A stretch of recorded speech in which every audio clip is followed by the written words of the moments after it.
Good evening, ladies and gentlemen, and welcome to the regular meeting of the Mayor and Board of Trustees. Village of Blue Ridge. It is, of course, September 10th. Our first order of business is, of course, the call to order and then a pledge of allegiance. You'll all rise. I pledge allegiance to the flag of the United States of America and to the republic for which it stands, one nation, under God, indivisible, with liberty and justice for all.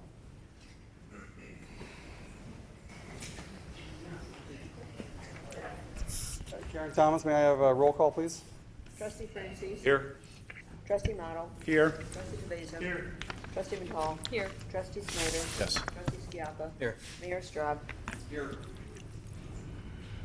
Okay, before we go into the residents' comments section, I want to make a couple of announcements. This is a public meeting with the Village of Blue Ridge and the Board of Trustees. The primary purpose of the meeting is for the Board of Trustees to conduct a village business. If anyone has concerns or questions regarding issues not on the agenda, they should first address those to the village staff during regular office hours. Public comments regarding stereogenics update will be allowed during the board's consideration of that item in the order shown in tonight's agenda. Anyone wishing to speak regarding stereogenics must sign in sheet there's two of them up here. If anyone wants to speak, actually there's some confusion that people thought they just had to sign in for even coming in here, but apparently some people probably did that. But as the name comes up, we'll announce them. If you like to speak at that time, then you can come to the front. If not, you can take a pass. So, anyone wishing to speak regarding stereogenics, like I said, will be called. Their name will be called at the appropriate time. And due to the number of people present and the need to conduct other village business, the village board will end public comment and board discussion on the stereogenics matter at 9:30. And reschedule further public comment and board consideration at the next village board meeting if that's necessary. So, as I mentioned, if anyone wants to speak on stereogenics, we ask you to wait until that topic comes up. But at this point in time, the residents' comments section is now, and I will allow, if anybody you're not allowed to speak twice, but because of the sheer number of people. But if at this point, are there any residents that would like to address the board at this time?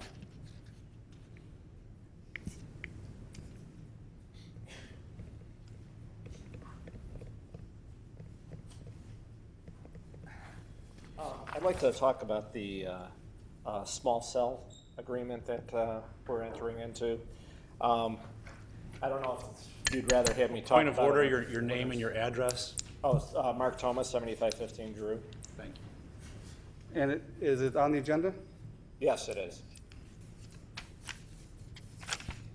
Oh, it's on the consent agenda. So would you rather I bring it up at that point, or? Well, actually, that's on the consent agenda, so you're welcome to talk about it now. Okay. So basically, I kind of read through the agreement very quickly, and there was a paragraph or two in there regarding interference with public service radios and whatnot. I think that's being a little too conservative. Seeing that small cells, any radio transmitter that goes on the air in a given area will have harmonics, it will have multiples of that frequency, it will have all kinds of interfering properties that can pop up. And being that our homes are going smart homes, how many people have wireless devices in their homes nowadays? Let alone other services out there such as amateur radio services, which I don't know if any of you are aware of. If you ever watch all the weather warnings that pop up on TV, probably 90% of those are done by amateur radio operators that have weather training that are observing the weather and reporting it directly to the National Weather Service. But anyway, I'm concerned about the interference that these things can cause, and since they're just going to drop in a given area, it could be a problem. And I think that the verbiage should be widened to protect the residents as a whole and other radio services that may be operating. Thank you. Any other residents like to address the board at this time? You seeing no one, I'll move to the consent agenda, otherwise known as the omnibus votes. All items listed with an asterisk are considered routine by the village board and will be enacted by one motion. There will be no separate discussion of these items unless a board member or citizen so requests, in which event it will be removed. Under minutes, we have 5A, approval of regular board meeting of August 27th, 2018. Under ordinances, nothing under ordinances, nothing under resolutions. Under considerations, we have 8D, approval of a recommendation to reappoint Jack Schaus to the Veterans Memorial Committee for a 3-year term expiring September 1st, 2021. E, approval of recommendation to fill the position of Department of Public Works Supervisor, Forestry and Grounds. F, approval of proclamation designating October as Fire Safety Month. G, approval of vendor lists in the amount of $164,300.54 for all funds, plus $187,369.22 for payroll, for a grand total of $351,669.79, which includes no special expenditures. May I have a motion to approve those items on the consent agenda? So moved. Second. Roll call, please. Trustee Snyder? Yes. Trustee Model? Yes. Trustee Francis? Yes. Trustee Pabeza? yes, Trustee Paul? Yes. Trustee Skiappa? Yes. 6-0. Consent agenda passes 6-0. We'll move to ordinances. 6A. Yes, thank you, Mayor. I'd like to introduce Evan Walter, the staff liaison to the Plan Commission, to present this for the board. Thank you, Mayor. Thank you, Village Administrator. As stated, this is ordinances, and so our considerations 6A and B. We're going to consider these together. They are of the same petition. The first 6A is a special use for outdoor dining. The second is 6B. It's a parking variation to expand a restaurant without the required number of parking spaces, both at Capri Restaurant, 324 Burbridge Parkway over County Line Square. On August 27th, the board directed staff to prepare ordinances on behalf of Capri to approve a special use amendment to expand outdoor dining while also denying a parking variation. So 2 separate ordinances. Again, approving a special use amendment while denying a parking variation. If the parking variation is not approved, then the terms of the 2015 special use are in effect until 3 additional spaces are constructed somewhere on the property at County Line Square. So in effect, you'd be approving part of it and denying another part of it. Again, this is related to 280 square foot restaurant expansion without the required number of spaces provided. There were 10 conditions recommended by the Plan Commission that are included in the ordinance before you this evening. I do see the petitioner here this evening, but if you have any further questions, I'd be happy to answer them for you at this time.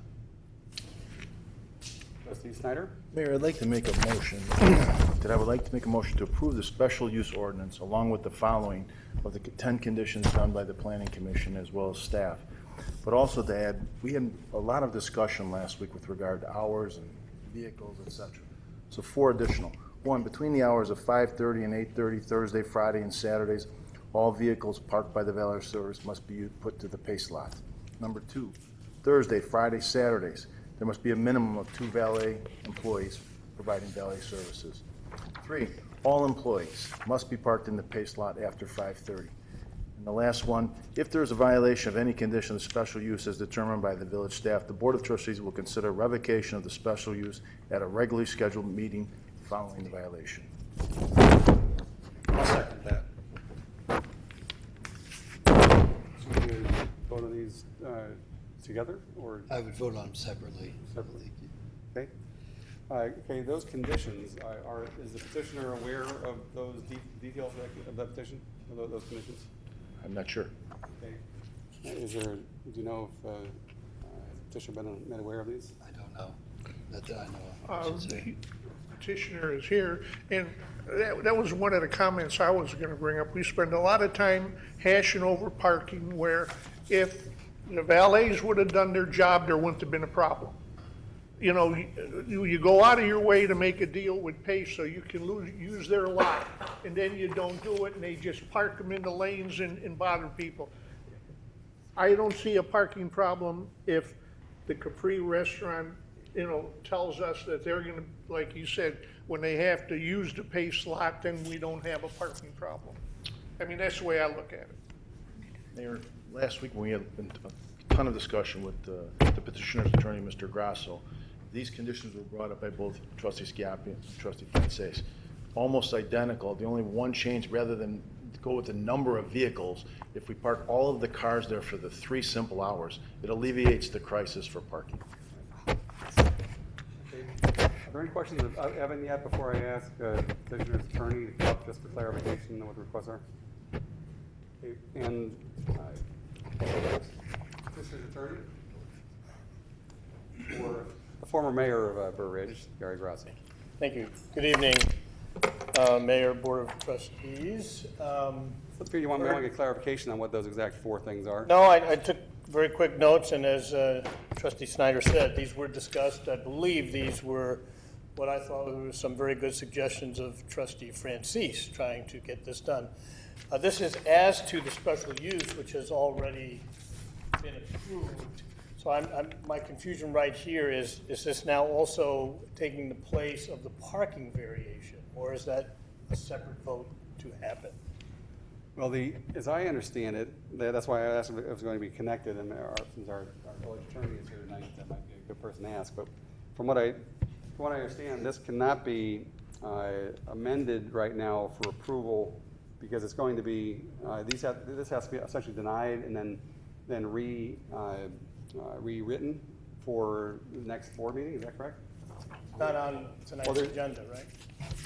Which ordinance are we addressing? Well, Special there's use 2. ordinance? Wait, there's 2 that. The spirit of the amendment is to ultimately get the approval for parking.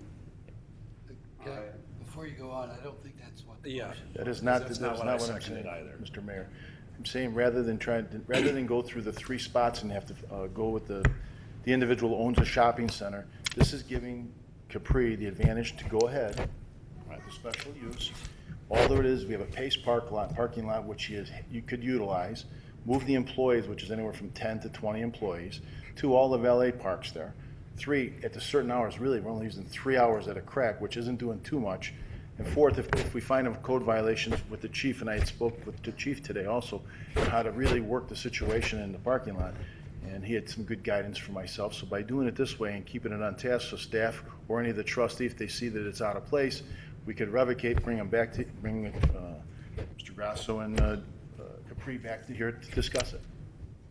And that was a motion just on the special use. Just on the special use. That's my understanding of what I seconded, that you were attaching those conditions to the special use. Correct. And that we can approve that tonight because we're concurring with the planning commission. Is that correct? Yes. But the parking must be. Well, wait a second. You're presuming that we're talking about A right now. We're talking about A. Well, under earlier discussion with a number of trustees, it gets very kind of a little confusing between the 2 of them. But my impression was it was attached to the parking. That wasn't my understanding, and I agree with what I. 2 separate ordinances. Okay, well, you're right. Well, they are 2 separate ordinances, so as you wish. Mayor Gross, or Thank you, Mayor. Just a couple of questions, if I might.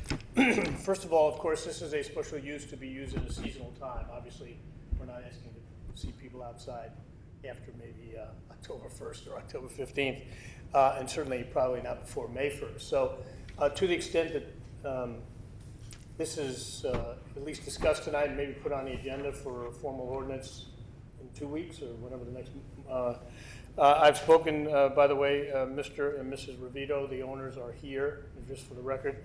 I've spoken to them about this latest development, which I believe they were in favor of before when Trustee Francis was bringing this up. So we don't have any problem with that. And Trustee Snyder's additional requirement of having it monitored, I think that's probably implicit in every ordinance, but written into this one, it's fine with me. I have no problem with that.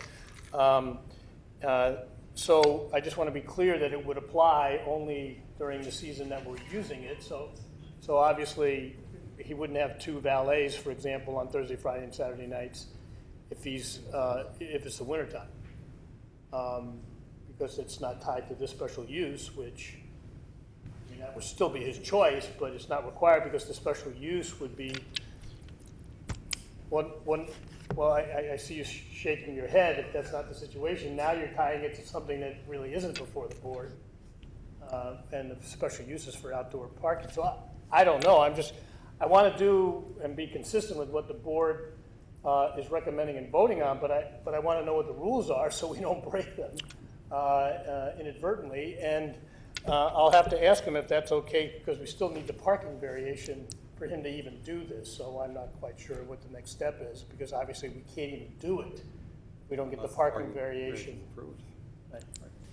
All right, can I ask a question? Why would you need the parking variation if the parking is being addressed in an alternative fashion, seasonal?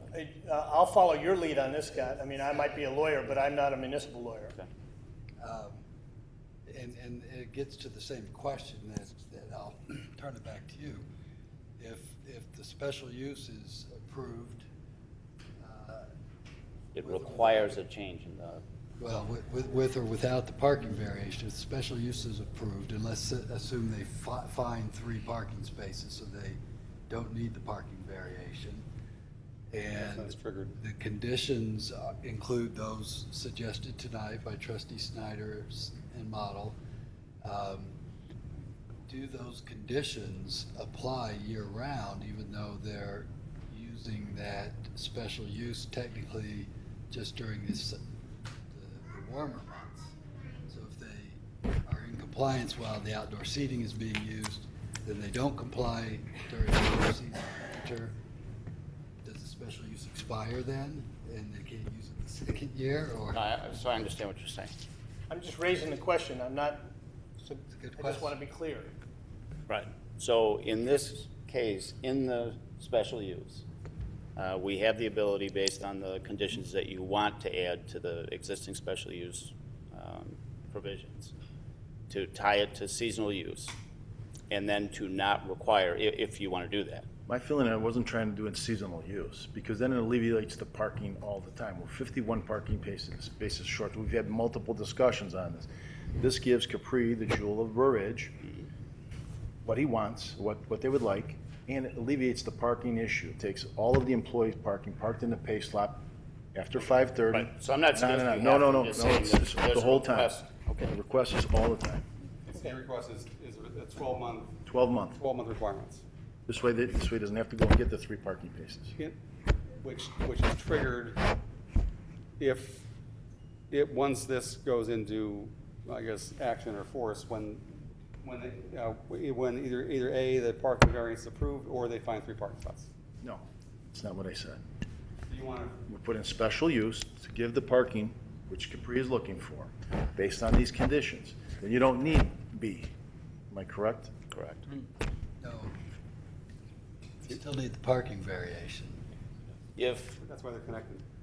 No, I understand that they have to be able to satisfy the zoning code with the increased use on the outside, but you could, in the special use ordinance, provide that in the alternative, you're going to provide for the parking in this fashion and not require additional spaces at this point.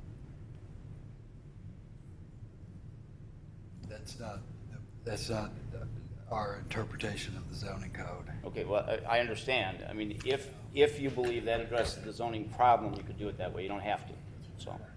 No, our interpretation of the zoning ordinance is that they have to have these 3 parking spaces to have the outdoor dining. Even if they're using the pay slot? You could grant the variation based on the fact that they're doing these conditions, and based on the use of the pay slot, that would be grounds for granting the variation, but it wouldn't eliminate the need for a variation. So That is if a they valid agree to use the pay slot, we can grant a variation. That's up to you. It's your discretion to decide if that satisfies the requirements for a variation. Makes sense to me. In which case you could add those conditions to both the special use and the variation ordinance. Mayor, may I ask a question? So then, what procedurally would happen tonight? If it passes, if Trustee Snyder's recommendation and the second passes, do you then, is it directing staff to prepare an ordinance for 2 weeks and then this will be back on the agenda? And I ask that because my client now has an additional expense to consider, which is year-round, and I understand if it's going to be part of it to be required, that's certainly something he has to work into his numbers, because obviously he's going to be now adding on a valet at a time when he isn't going to have outdoor parking. So in 2 weeks, I suppose he could make that decision in the next 2 weeks. So All right, so you're what's asking- the procedure? That's all. Asking that it be continued. Are you making a request that it be continued? I am not, but I figured if that is part of the procedure and that it's going to come up in 2 weeks, then that would give me time to talk to my client. Now it's an additional economic decision on his part. That's all. I suppose we could step outside and talk about it, but we didn't know that it would be year-round, and if that is the requirement, I suppose it's something he needs to consider. Sounds like you are requesting that it be continued, though, so you can discuss it. Otherwise, the board, It's certainly no rush. If there's no problem with the board and you procedurally doing that, there's certainly no rush. It's September 10th. Obviously, we're not looking to sit outside right away. It's really for next season. So if it's going to take 2 more weeks, that would give everybody a chance to really understand it. There seems to be some confusion, and so if that's not a problem with the board, I appreciate the board trying to work it out, and I want to work with the board, obviously, and so does my client. okay? Mr. Francis? Just a couple of comments on what the attorney has mentioned this evening. First of all, this special use requirements from the 2015 agreement require that all employees park in the pace lot. Okay, so that's already in place, year-round, okay? No, I'm not suggesting otherwise. And Capri's done a wonderful job, business has grown, people come from miles around to go to the restaurant and enjoy it. Business has grown to the point where a second valet is needed year-round, not just in the summertime, but year-round. So, the seasonal thing, I can't support the season. I can't support any of this. This is going to be seasonal. It's just too much for the force and too confusing. Let's just fix the problem now and be done with it and move on. Right. Mr. Model? Yeah, I mean, you're teed up for a vote right now. This is ready to be voted on. I would take the opportunity that you have right here. It is up to your client if they choose to put the tables in. So they do not need to incur the expense. If they don't like the expense, they don't have to put in the 4 tables. But you're ready to go right here. I would take the opportunity that's in front of you. Right, and I appreciate that. We just heard about this. So, I mean, and you obviously spoke about it before the meeting, okay? So spoke about it at the last give me an opportunity to consult with my client. I'm not up here with authority to do that, okay? So if you want to maybe pass it, give us a couple of minutes to discuss it, more than happy. I'm trying to work with you guys. Shall we move on? Can we? A motion to table for a few minutes, is that what you're looking Motion to move on to C and D. I don't want other people to have to wait either, so. Let's table it. If you guys want to see yourself. Thank you. We'll discuss C and D. When you come back in the room, we'll pick up A and B. All right, anything more official than that? Okay, we're moving on to C and D for now. Ordinances regarding the PUD. Mr. Walton? Thank you, Mayor. As stated, this is considerations ordinance 6C and 6D. Again, two items on one discussion here. Again, at the last meeting, the board directed staff to prepare ordinances on behalf of the proposed subdivision at 7950 Drew Avenue. This would approve a PUD and then also approve a variation for a PUD on less than 40 acres, again, on 8.87 acres. If approved, this is going to represent a preliminary plat of approval, and once that approval is given, they move on to the engineering phase. As we talked about a couple weeks ago, there are many engineering hurdles that this petitioner has to go through on their property, so it could be quite a long time until we come back, if at all, for final approval on your part. So again, we're not approving something in final. This is simply a preliminary approval to let the petitioner of the subdivision move forward with their review process. With all the other jurisdictions, they must. Again, there were 2 conditions that were recommended by the Plan Commission for PUD approval, which were included in the ordinances. First is that additional landscaping be added on the western property line to add really a screening line. The second is that anti-monotony standards be incorporated in terms of building elevation and garage orientation. So we can't see the same house over and over. We can't see 8 front-loaded houses with the garages over and over. We need to see some side loads in there, things of that nature. And again, that all comes out in the final plat of approval. If there are any further questions, I'll be here to answer them. Question 11 regarding the PUD. I know this has been discussed at length at planning commission meetings and often online here. Do I have a motion? Any motions So moved.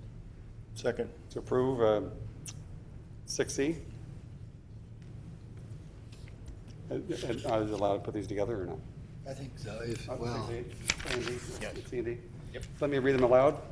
Looking for a motion to, for 6C, consideration of ordinance granting a variation pursuant to the Burr Ridge zoning ordinance for planned unit development on 8.87 acres rather than the required 40 acres at ZO4 2018 7950 Drew Avenue, Patera. And consideration of D, consideration of ordinance granting a special use pursuant to the Burr Ridge zoning ordinance for planned unit development consisting of 8 single-family homes and commonly owned open space between homes at ZO4 2018 located at 7950 Drew Avenue, Patera. Get a motion to approve. Do we have a second? Second. Roll call, please. Trustee Snyder had already seconded it. Okay. It's okay. Give it down. Trustee Schiappa. Yes. Trustee Pavesa. Yes. Trustee Model. Yes. Trustee Francis. Yes. Trustee Matal. Yes. Trustee Snyder. Yes. 6-0.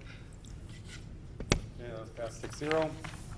Under resolutions, consideration of adoption of resolution of appreciation recognizing retirement after 25 years of dedicated service to the village of Burr Ridge for Barbara Pop. thank you, Mayor. This is a resolution acknowledging our appreciation for the many years of service for Barb Pop, who has been Executive Secretary for the Administration Department since August of 1993. In that capacity, she's also served as the secretarial support for the 2 village administrators, Steve Stricker and myself, as well as several village presidents, Bud Coglianese, Joe Urban, Gary Grasso, Bob Sodakoff, and Mickey Straub. She administers our employee health, wellness, and safety programs. She's been providing guidance in those programs to make sure they're operated efficiently and in the best interest of the village as a whole and our individual employees. And in my opinion, she's done an outstanding job for the village these many years in that respect. She's also served as a clerk for the Board of Fire and Police Commissioners since July of 1994. During that time, she's been involved in the hiring of 46 police officers, including all current patrol officers, sergeants, corporals, and deputy chiefs, basically all the officers except for Chief Madden, who preceded her in Burr Ridge. Not by much, though. Not by much, but he did. And then, of course,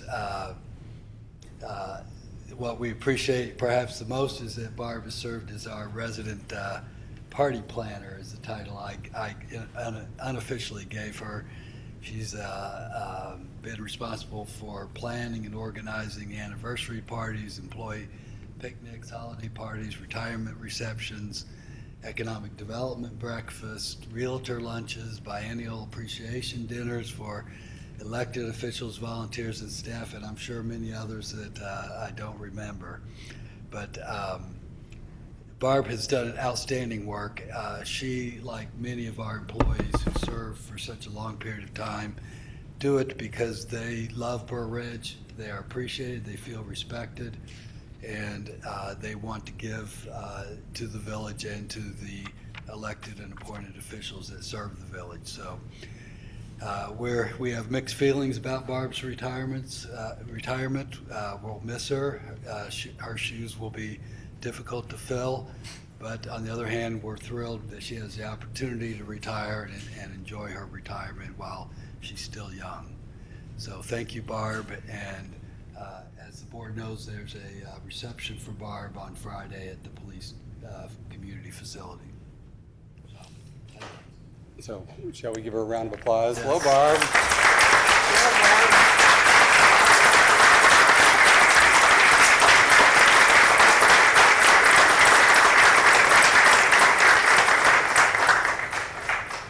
Okay.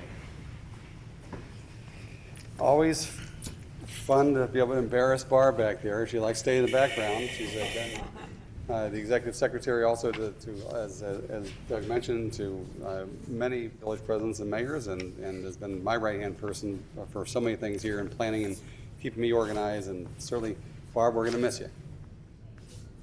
Okay.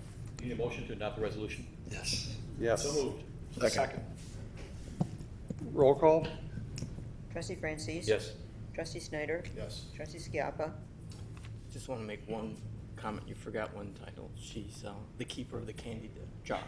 Which everybody knows. Thanks for mentioning that. My kids used to love coming to visit me, not for me, but for Barb's candy jar. It was always full. And I enjoyed It's that, always so full. I'll say an emphatic yes to that. Okay. Trustee Model? Yes. Trustee Baveza? Yes. Trustee Matal? Yes. 6-0. Motion passes 6-0. Thanks again, Barb. All right. And Gary,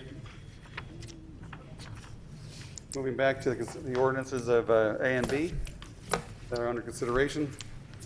Thank you. And then just one comment, happened to be here for Barb tonight too, so she used to bring me and make sure I always had my dark chocolate available too. So Barb, everybody will miss you very much, and we owe you a great debt. So thank you for passing this matter. I did talk to my client. He's appreciative of the trustees working it out. He's appreciative of Trustee Francis's comments 2 weeks ago, and Trustee Snyder and others tonight. And so we're fine with the conditions that you're putting on there tonight, including the 2 valets around, not just seasonal, but always. Yep. Good, because it has been in need for quite a while. Right, and I think it's, as you know, I've also looked into putting into a petition also to have a text amendment and have the board at least also later consider share parking Right. rules, Right. which may alleviate the whole problem. But we appreciate very much what everybody's trying to do tonight. Okay. So I have a quick question to you, Doug. The second associated motion here then, to vary the parking requirements by 3 spots. The ordinance that we have before us is an ordinance denying with findings. So does the board want to take that up tonight, or do we need to move that over in the event that they're going to consider an optional granting of that ordinance? My guess is that there's mixed opinions about whether the parking variation should be granted or not. And so it depends on if the majority of the board wants to grant the variation, then they'd have to put it off for 2 weeks to prepare that ordinance, correct? Right. So But if they approve both ordinances as they're on the agenda tonight with the added conditions to the special use, right. it will mean that the conditions only apply if and when they start using the outdoor dining. But once they start using this additional outdoor dining, those conditions would apply year-round. Again. Yep. Sound right? That's where we are. I think that's So the we have 2 votes. One can be approved tonight. One, if it were, if it would have to be rewritten for next week, if it was even. I'd like to suggest we bring that one back in 2 weeks for you to consider the variation motion, if you want the ability to consider the 2 options you have. I think To we should either vote on the approve or first deny. motion and then talk about the second one and see where it goes.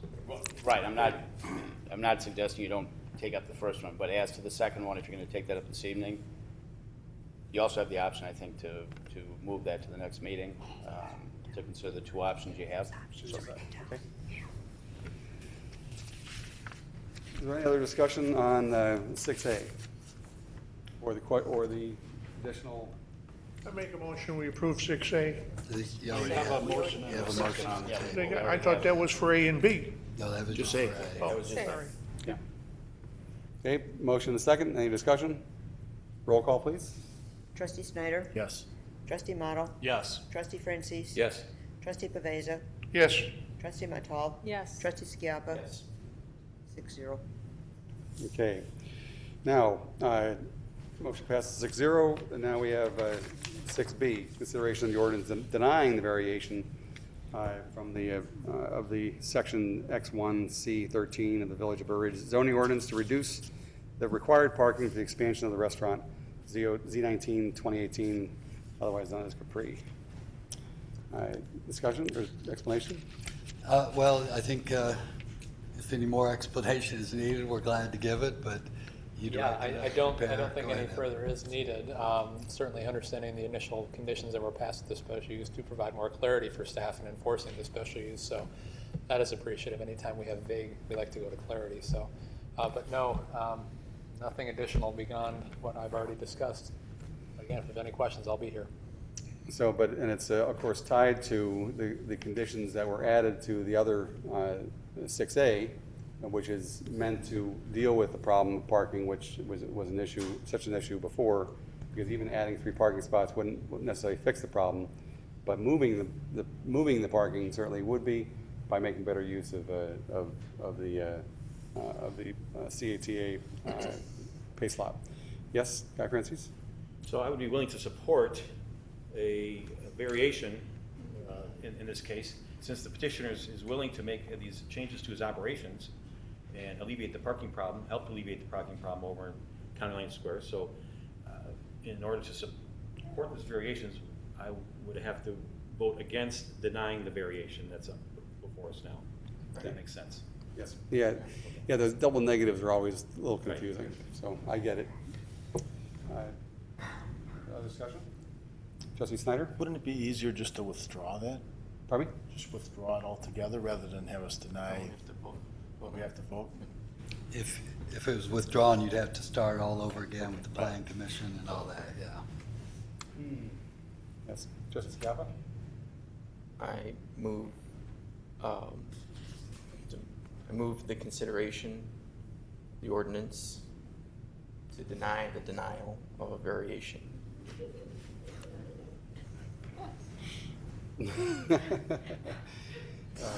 And, okay, we are looking to deny the deny. Deny the Okay. denial.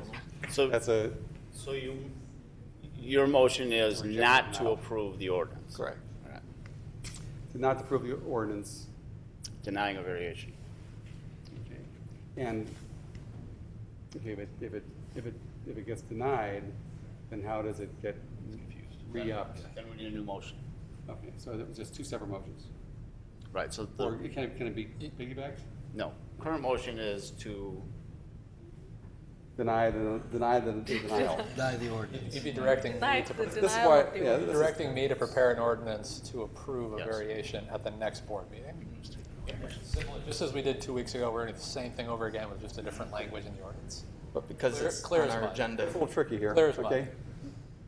There's a motion to deny the denial. Right. As any, yes, I'm not seconding that, but I wanted to talk if you're allowing me to speak at this moment. trustee Model? So I'm not sure that we should be respectfully doing a denial of denial. I think that if we just don't vote on it, that's what happens. We would just not take it up. But in light of, as I spoke last time, I had concerns that there wasn't a legal basis for a variance here, and I explained that to the counselor last time, and I explained it to you all. So, but in light of what we've just done here, approving these conditions that are year-round, now I see that you've alleviated the problem, and I would be more in favor of granting the variance and seeing a legal reason in doing that. So, that being said, I'd be willing to make a motion and I realize this might take 2 weeks, as this might have to go back to the Planning Commission, but I would be in favor of making a motion to grant the variance to the parking situation, but attach the same conditions that we just attached to the other one to the variance, so that as long as they continue using the valet year-round in the right way, they've now been alleviated of the responsibility for 3 more parking spaces. And I'm comfortable doing that because I see that they have solved the problem in this other way, and there's a legal basis for a variance. Okay. So I would make that motion right now, if you're hearing a motion. How does that? Is there a motion out on the floor now, or is this a Two new? motions. The motion, we have an agenda item that we have to vote on. Yes. So I am motioning to deny that ordinance. The second motion would be to put in place an approval of that parking variation with the conditions set forth from the previous ordinance. So which I believe, these are two separate motions, of course. Two separate motions. And we need to get a second on yours and vote on yours first, and then take up yours second. Or if there's no Is that second, it correct? just dies. Counselor, is that correct, the order of things? Yes. That's why we have attorneys. Thank you. Okay. Okay, so would anybody like to second trustee Schiappa's motion? Second. Is there any discussion? Is there a motion and a second? Any discussion on trustee Schiappa's motion?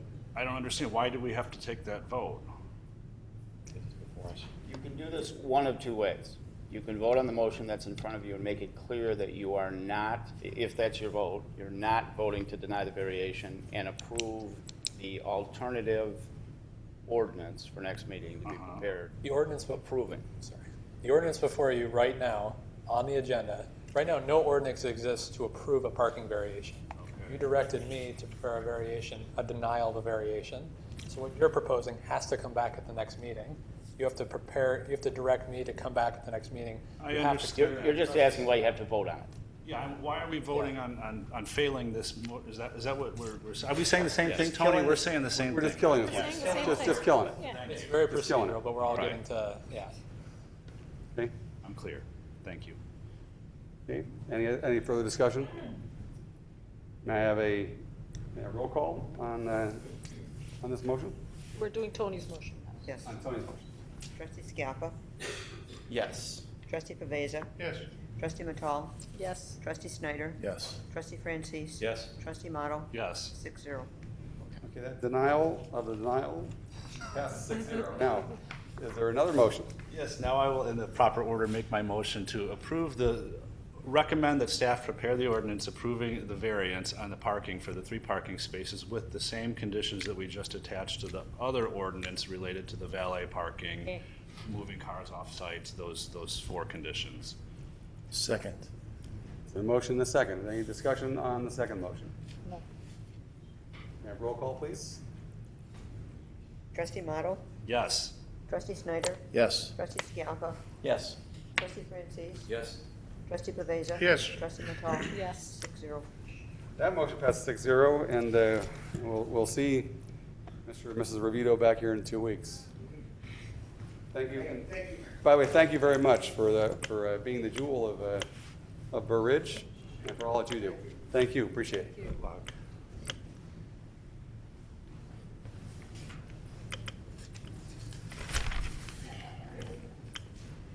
There's more chairs up front if you'd like to sit. Anybody wants to sit down?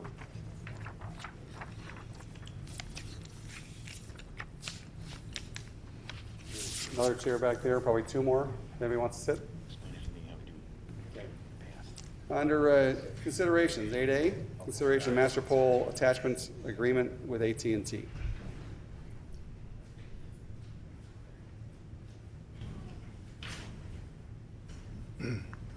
Thank you. Sorry, I was prepping the room. Yes, 8A consideration. This is a master pole attachment agreement with AT&T. So as we've gone over a few times, we've been conducting some ordinance amendments to our municipal code regarding small cell wireless facilities. This is one of the steps that we'll be taking forth with some of the wireless providers that will be moving into our village to erect new small cell wireless facilities throughout our right-of-way. A master pole attachment agreement is basically, in a large way, what the state has already provided the village the authority to do and the provider the ability to do. This agreement simply enters us into an agreement with a provider that would allow some additional coverages, some indemnifications, some liability requirements that they would have to provide to us in order to access our facilities. So there isn't a lot that we're adding here. There are simply just some insurance requirements that are kind of understood in front of their broad permitting requirements that they have to abide by. There is a basic chain of command that goes into, a chain of basically incident reporting where, let's just say, a small cell wireless facility fell off of a light pole and landed in the street. Whose job is that to go pick it up? In this case, it's the private company gives us the ability to move any of their facilities off the road. If something were to fall or catch on fire, we have the ability to access anything that they have in the right-of-way. Basically, it's allowing them.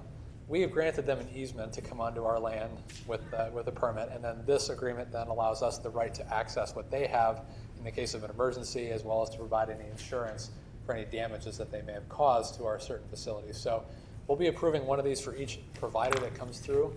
AT&T just happened to be the first one that came through, so we're working with them right now. As I reported a few board meetings ago, they'll be putting up a few facilities, one in the Village Center, one on Burr Ridge Parkway in the next 3 to 6 months.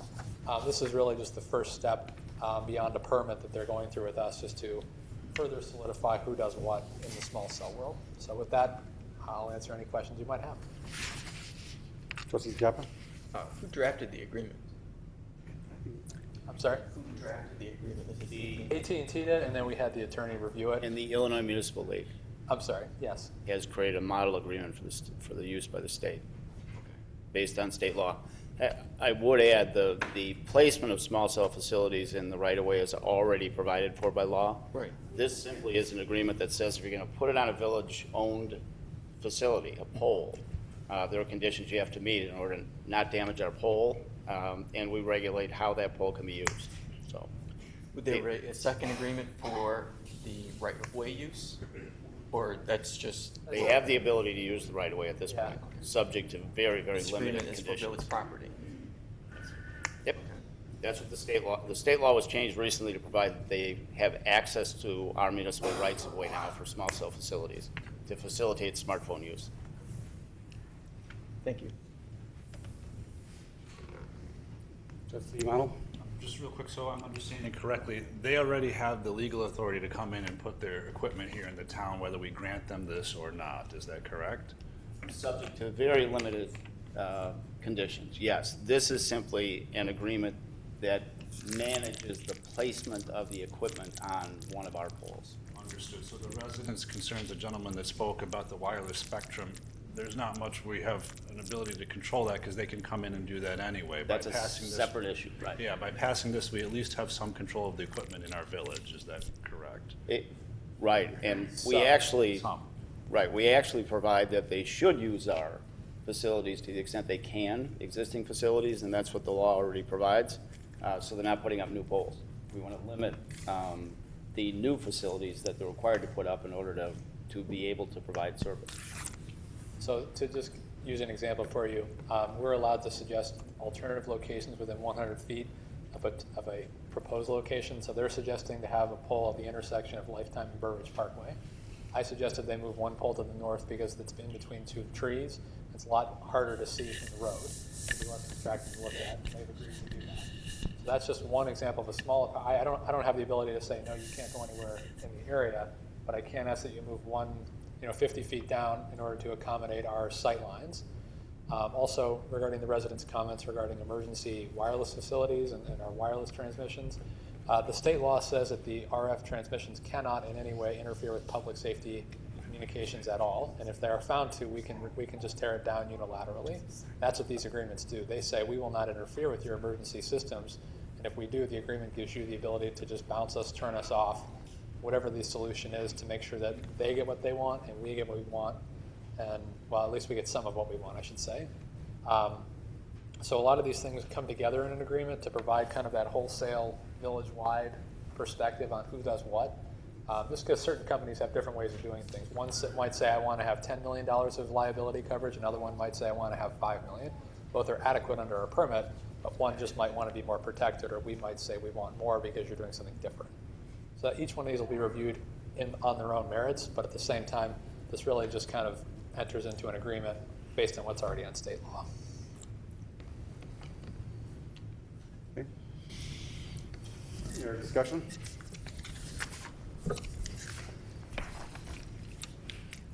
Motion by staff. Make a motion to accept the agreement. I'll second. Roll call, please. Trustee Baveza? Yes. Trustee Model? Yes. Trustee Francis? Yes? Trustee Matal? Yes. Trustee Snyder? Yes. Trustee Skiappa? Yes. 6-0. Motion passes 6-0. Under considerations 8B, presentation and discussion of Village of Burr Ridge Communications. Yes, this was to be a presentation by staff about our various communication strategies, social media, cable TV, website, et cetera. But I would ask that we table this indefinitely, and staff will put it back on the agenda when we have more time to give to it. So moved. Second. All those in favor? Aye. Any nays? Okay, we have the update from village staff regarding Sterigenics International, located in Willowbrook, Illinois. It's going to be in basically three parts. First, we're going to have staff and staff speak regarding, kind of report what we know, and also report to the residents what we're doing. And then also to get some information regarding or from an environmental consultant that we've just started to employ. Also, and that'll be followed by a public comment section. Anybody that has not signed up yet who wants to speak, the forms are over here. And at the end of the public comment section, or I'm sorry, end of the staff section, which time there'll be no more people to be able to sign up after that. We will, and I'm going to at that time I'll give you more details about how we'll coordinate that so that everybody gets a chance to speak who wants to, and how it'll proceed so we can do so in a professional manner. I remind everyone that some people have not been here. We're not here in the beginning. Just as a reminder, this is a village board meeting. It's not technically a town hall meeting, but we definitely want to hear from all concerned residents, and we'll also answer any questions you have. Matter of fact, there's a yellow sheet over there. If anybody has questions but does not necessarily want to address the board, but maybe have time permitting, have staff be able to answer those questions or get back to you, you're welcome to do that too. That's a yellow sheet that's up front. So this time, I'd like to call on staff for the overview and the update. Thank you, Mayor. We were asked to put this on the agenda to give an update to the village board. We were first notified, the village of Burr Ridge was first notified on Monday, August 27th about air emissions from a company in Willowbrook by the name of Sterigenics International. They're located at Quincy Street and Midway Drive in Willowbrook. Excuse me, we can't hear you. I will try to speak louder and closer to the mic. For everyone, you can hardly hear anybody. Since that initial notification on August 27th, village staff has been in regular contact with the mayor of Willow Springs, the administrator of Willow Springs. We've also talked with the Willowbrook, did I say Willow Springs? Willowbrook, my bad. We got two willows on here. That's it. Yeah, it's a common mistake around here. I apologize. So we've been in contact with Willowbrook, manager, the mayor, still in contact, in regular contact with them. We've talked to the Illinois Environmental Protection Agency. We've talked to a representative from Sterigenics. We've also talked to a couple of different environmental consulting firms, and we've actually engaged an environmental consulting firm to assist us with with this issue or this matter. And we have also reached out to the Illinois Department of Public Health, but we have not yet heard back from them. The report that was issued and that we became aware of in August was issued by the Agency for Toxic Substances and Disease Registry, an agency of the U.S. Department of Health and Human Services. This report was intended primarily, as we understand it, to disseminate information regarding a new risk profile for the chemical ethylene oxide. In talking with the representative from the Illinois Environmental Protection Agency, they stated that the report determined that there is a slightly elevated risk profile in the immediate vicinity for ethylene oxide. At this time, the U.S. Environmental Protection Agency has not issued new rules for the use of ethylene oxide. Since the 2016 report, Sterigenics has added new or additional scrubbers to their emission stacks that are expected to reduce emissions by 90%. On August 27th, the ATSDR issued a statement that, and I quote, "The emissions of ethylene oxide from Sterigenics International, Inc. facility in Willowbrook, Illinois, are not an immediate threat to public health and are not considered to be an emergency situation." The Illinois Department of Public Health, however, has begun a study to investigate whether there are elevated cancers in the population surrounding the Sterigenics facility that are consistent with the types of cancer associated with chronic ethylene oxide exposures. The village has not been given a completion date for that study, but we will remain in contact with the state of Illinois and try our best to monitor that study and see where that goes. As I said, at this time, the village has engaged a consultant, United Analytical Services, who will be able to assist Burr Ridge with review of data and represent Burr Ridge as this process moves forward. The Village of Willowbrook has organized a panel of experts and has welcomed Burr Ridge to add a representative to that panel. It is our intent to have our consultant represent the village and its residents on that panel and report back to myself as village administrator and report back to the village board as needed. Our consultant is United Analytical Services. Kevin Aikman is present, and he will give a brief overview for the board as to more on the technical side. I would ask first, Kevin, that you kind of give your background and credentials and then go into your report. Thank you. Thank you. It's the third meeting I've been at on this topic, so I'm getting pretty good at it by now. Very serious issue, by the way. But my name is Kevin Aikman. I have a PhD in plant biology from SIU at Carbondale. I'm board certified by the American Board of Industrial Hygiene as a certified industrial hygienist. I've been a CIH since 1998. Worked at United Analytical Services since 1992. We're located in Downers Grove, Illinois. Provide a variety of different environmental consulting services.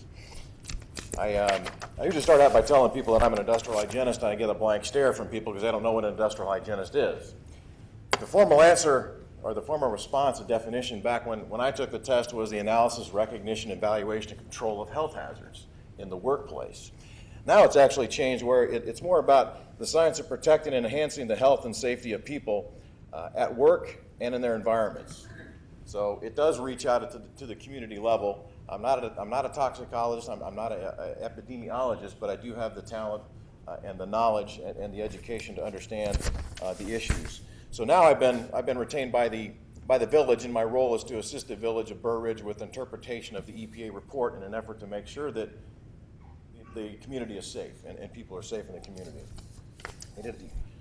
Doug did a great overview, and I'm going to kind of go over some of that as well. The public forum meeting was interesting, whereas they wanted to start with a bunch of questions, and then the EPA, one of the Region 5 EPA individuals, her name was Kathy Strepp, she kind of said, let's step back and explain why we're here today and why ethylene oxide is an issue.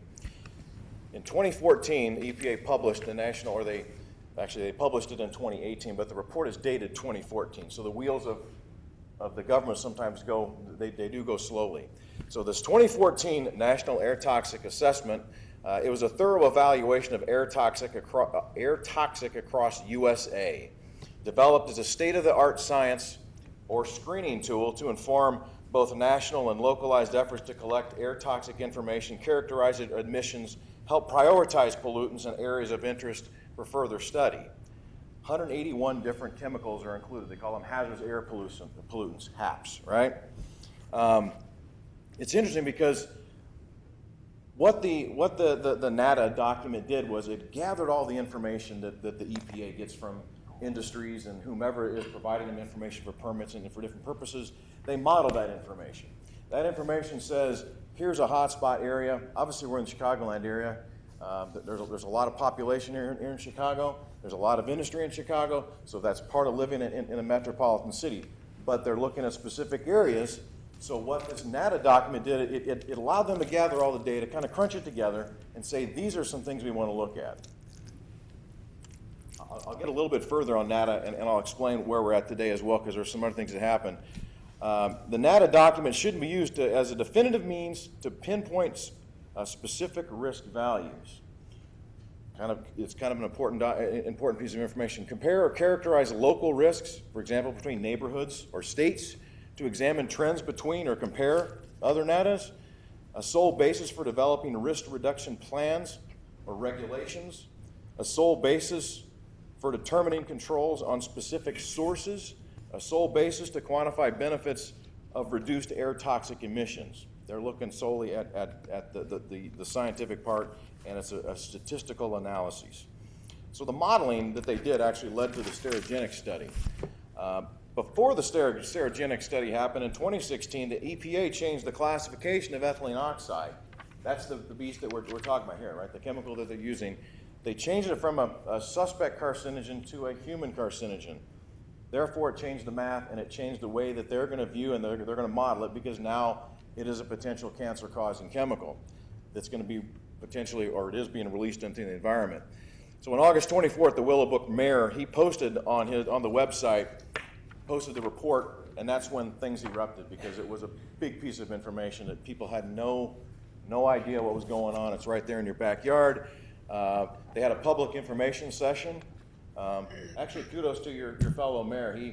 He went and he actually provided the information. It was full disclosure. I think everything was transparent, is the term people like to use nowadays. 2 representatives were there from the U.S. EPA. We're governed by U.S. EPA Region 5. There was 1 individual from the Illinois Environmental Protection Agency, 1 individual from the Agency for Toxic Substances and Disease Registry. Once again, I could throw you guys under the bus with alphabet soup, because everything in the government is alphabet. ATSDR, EPA. I'll try to explain those things. If I go too fast, somebody raise their hand and I'll see if I can make it clearer. There was 2 representatives from Sterigenics there as well. There was testing at another facility in McCook, but no data is present yet. Kind of waiting to see what happens with McCook. And just for your information, Sterigenics opened in 1984, and they've been permitted since '84. Their current permit is in effect from 2015, and it'll go through 2020. Let's talk about ethylene oxide real quick. It's a flammable, colorless gas used to sterilize equipment and plastic devices that cannot be sterilized by steam, such as medical equipment. It's also used to make antifreeze, textiles, plastics, detergents, and adhesives. It's used in a lot of different industries, and we're not even aware of it. Every time you put antifreeze in your car, it actually came from ethylene oxide. That's how they make it. Typical hospital uses about 500 pounds per year. The information I found, it does stay in the air for somewhere between 69 and 211 days. So it does stay out there floating around. It's a very reactive chemical, but apparently in the environment it stays around a little longer. Some of the questions that were asked at the public forum was, what other options do they have? They can use steam, gamma radiation, or other chemicals. Some hospitals use hydrogen peroxide, glutaraldehyde, different acids to sterilize. The answer that came out of the public forum with the Sterigenics people is that they typically sterilize whole kits for different medical procedures. So they basically are, the use of ethylene oxide allows it to get to all those little spaces within these kits, makes it sterile, so when they operate on somebody or do a procedure on somebody, it's sterile and you're not going to get an infection. August of 2017, there were responses from the EPA, which Doug alluded to. U.S. EPA does not expect ethylene oxide levels in the air to be high enough to cause immediate harm to public health. That's what the EPA said in their response. The NATA data, that National Air Toxic Emission or Assessment Report, and recent testing suggested areas surrounding Sterigenics could have elevated cancer risks. The cancer risk that they based their information on was, because it's a residential risk, they're saying 33 years worth of exposure over a 78-year life cycle, and that's called, and they came up with this reasonable maximum exposure, okay? I'll talk about it a little later, but I'll just throw it out here right now. They basically took 1 sample. They took the highest sample that they found from a residential area that was collected over a 12-hour period, and that's what they used as that ceiling, okay? So they took the highest possible sample, and then they extrapolated it out, which is the scientific way to go about it. But if anybody understands science, basing stuff on 1 sample is probably not prudent at this point, but that's why people are pushing. I'm doing work for a local school district as well. We're trying to push to get more testing, more information. It'd be nice to see the other McCook report.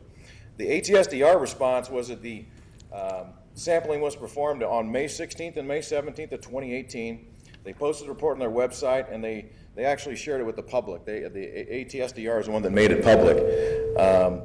They state that the emissions from Sterigenics are not an immediate threat to public health and are not considered to be an emergency. They said that at the meeting. It wasn't very well received, and rightfully so. You release a report with the potential of cancer-causing chemicals, and they say it's not a problem. It's kind of hard to digest that, but let's go on and see what the conclusions. They were based on estimated cancer risk that are calculated using conservative assumptions about long-term exposures at maximum levels. Long-term, the ATSDR actually has risks, and they have models for non-cancer and models for cancer. So when you kick into the cancer level, that's when the concentrations go down and they become very conservative because of the potential health effects.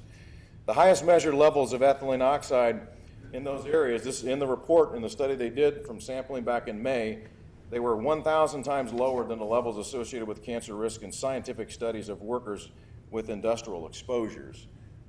I've tried to do some research and see what all's out there. I haven't had enough time now because this has only been a couple weeks gone by since the report was released. But it's awful hard to stand up here and talk about numbers because people don't always understand the numbers.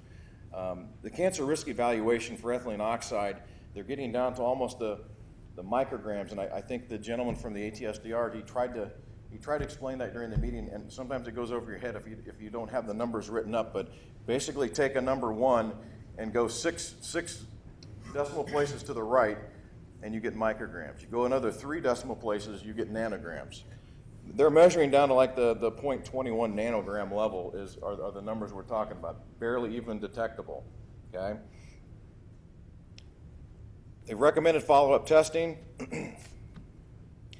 and another number to give you is the occupational number. OSHA has a specific standard for ethylene oxide. OSHA has it for lead, they have it for cadmium, they have it for asbestos, a lot of the hazardous air pollutants that you're exposed to in the workplace. The level there is 1.8 milligrams per cubic meter. So once again, a gram, you divide it by 1,000, you get milligrams, and you divide it by another 1,000, you get micrograms. So we're talking very, very low concentration. The village of Willowbrook on August 31st, they actually wrote a letter to cease and desist operations altogether. Sterigenics had a letter, they responded. All the stuff is on the website, you can gather it for yourself. That they said that they're in full compliance with their permit. They've done voluntary upgrades, which is going to reduce another 90%. Their upgrades were actually, they requested a permit in June, and the upgrades have gone in July. So they haven't had a chance to test how effective the equipment is. So that's where we're at right now. They're supposed to do testing this month, and their response was, once again, they can't shut down because they need to test their new controls. The Illinois Department of Public Health, as Doug mentioned, they're performing a cancer incidence study, which was one of the recommendations of the report, that they really need to start now look at the cancer risk and look at the localized areas. We all hear about cancer clusters, so that's kind of what they're going to look for. They're going to have toxicologists, epidemiologists review the information and look for the numbers that show that there's an increase. From my standpoint, just so you know where I'm at, I've contacted about 6 laboratories that I'm aware of. No laboratory that I can find is set up to actually do an analysis for ethylene oxide at this point. It's now become the hot topic. They don't have standards and they don't have the ability to analyze it right now. We're hopefully getting there where some people can help validate it. So please keep in mind, people are calling me up and saying that they're getting monitors and stuff on the internet and trying to do testing. They're not going to find anything just because the levels that the analytical sensitivity that they're using for these studies is way below what you have with a common thing you could buy online. I also represent School District 86, which I recommended them to be included in the follow-up study, and I think most of the villages around are going to have the same response. They need to have some information. You got to have more information to make your assumptions. The EPA models, they are using a lot of statistics. There's protection factors, there's risk factors, there's modeling and predictors. When I talked to the school board last week, I my comment was, the weatherman comes on, and a lot of times they'll have, this is one model for the weather, and this is another model for the weather. It's one way that we can actually relate and understand that the science is not always perfect, because it's not going to act exactly the same way. Models change. In fact, the models from the 2014 NADA have changed over the years as well, that they get better and they get better at those predictors. So keep in mind, they are mathematical predictions. And with that, I'm gonna pass it back to the board if you have any questions. So I have a couple of questions for you. You mentioned about it's used for other products out and for antifreeze and other things. Now, someone told me that it was also used for sterilizing some food products also. Is that true? Yes, they do. There's a lot of spices that they have to sterilize, or it's the preferred method to sterilize spices, and there are some other food products that they do sterilize. And you said long-term exposure at maximum levels. What do you know what those long-term exposure? You said it was 38 years or 70 years. For the residential, it's 33 years, 78-year lifetime. So they're assuming that somebody's going to live a maximum of 33 years in a particular area where they would have potential exposure to whatever that environmental contaminant would be. And so by maximum exposure, how do you define that? Within this report, it was 2.1 micrograms per cubic meter was the amount that was the maximum number, which was the single sample that I explained earlier. Now, is that somebody that would be at that exposure level? Would that be somebody that works there, or would that be somebody that said could be a half a mile away or a mile away? How does that work? Well, the way this study went, it was looking at environmental exposures, not occupational. So 2.1 micrograms per cubic meter, the occupational level is 1.8 milligrams. So it's 1,000 times more protective than the occupational standards. And it's my understanding that they're in full compliance with OSHA regulations as well. They're in compliance with both the U.S. EPA as well as the Illinois EPA, as well as OSHA. Yes, and their comment at the public forum was that they're working with the agencies to make sure that they're doing everything they possibly can to comply with their permits and make their facility as safe as possible, and obviously protect their neighbors and the people that live around them, live, work, whatever they may do. Right. Okay. Well, thank you. Before we go to the public and comments they have, questions that we're going to put together, I want to ask our village attorney, where does that put the village, and how? At what point in time, what can the village do? What can what's the trigger? Well, this facility is located in another jurisdiction, another municipal jurisdiction, so we do not have any, which we already understand, any direct municipal authority to regulate a business outside the village. Even in Willowbrook, the Illinois Environmental Protection Agency has exclusive authority to regulate environmental protection in the state of Illinois. No municipalities have legal authority to enact their own regulations. So at this point, it sounds like the process that Willowbrook is following and the process that the Village of Burr Ridge has become involved in is a information gathering process, additional study of the problem.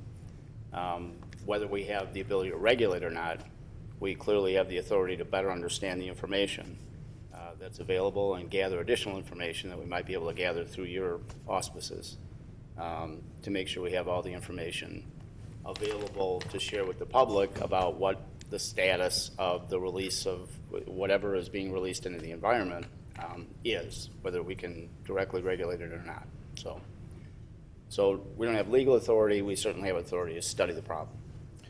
It's actually interesting because they used to use ethylene oxide with the CFCs, which is what they banned. They were the ozone depleting chemicals.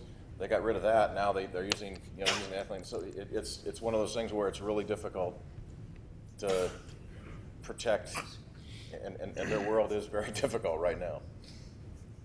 So the agencies that do regulate this issue are all involved, as I understand it. The IDPH, Illinois IEPA, and the U.S. Environmental Protection Agency are all involved currently.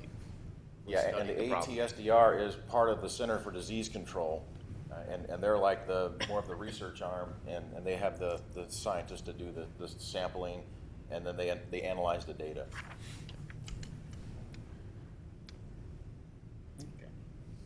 Okay, actually, may I have the sign-up sheets, please? Sure.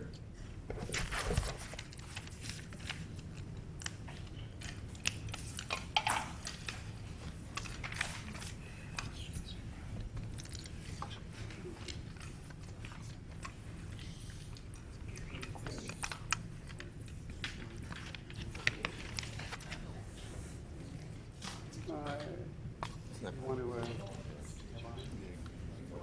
I can give it a whirl. okay. The, You gonna set up the rules? yes, I am. Okay, what I'd like to do, I know this is a serious issue for anybody that lives in and around Burr Ridge. We know, we've been hearing things, we've been trying to find out, trying to assess it. As a resident and as a village official, we're all in the same boat, and we're all still learning from it.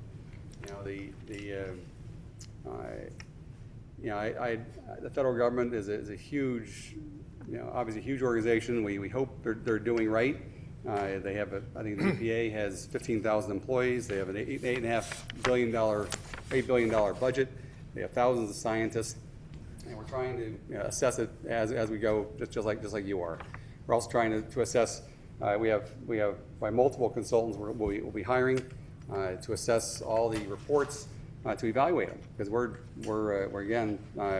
trying to do the best we can with knowledge we have on this topic. And my father used to say, if you don't know furs, know your furrier.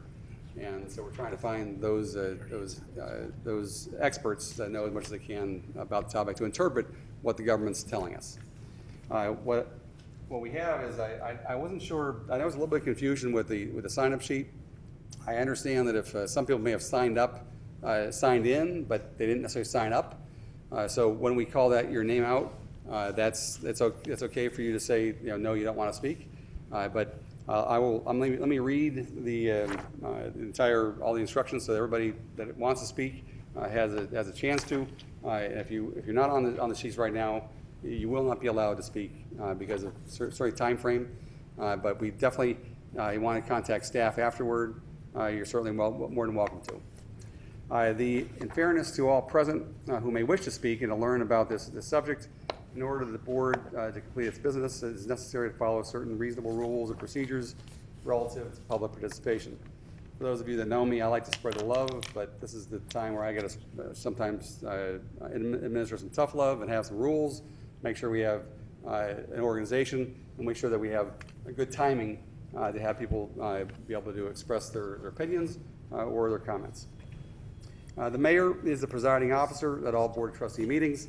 Anyone wishing to speak must first be recognized by the mayor. If you are not signed in, you will not be allowed to speak.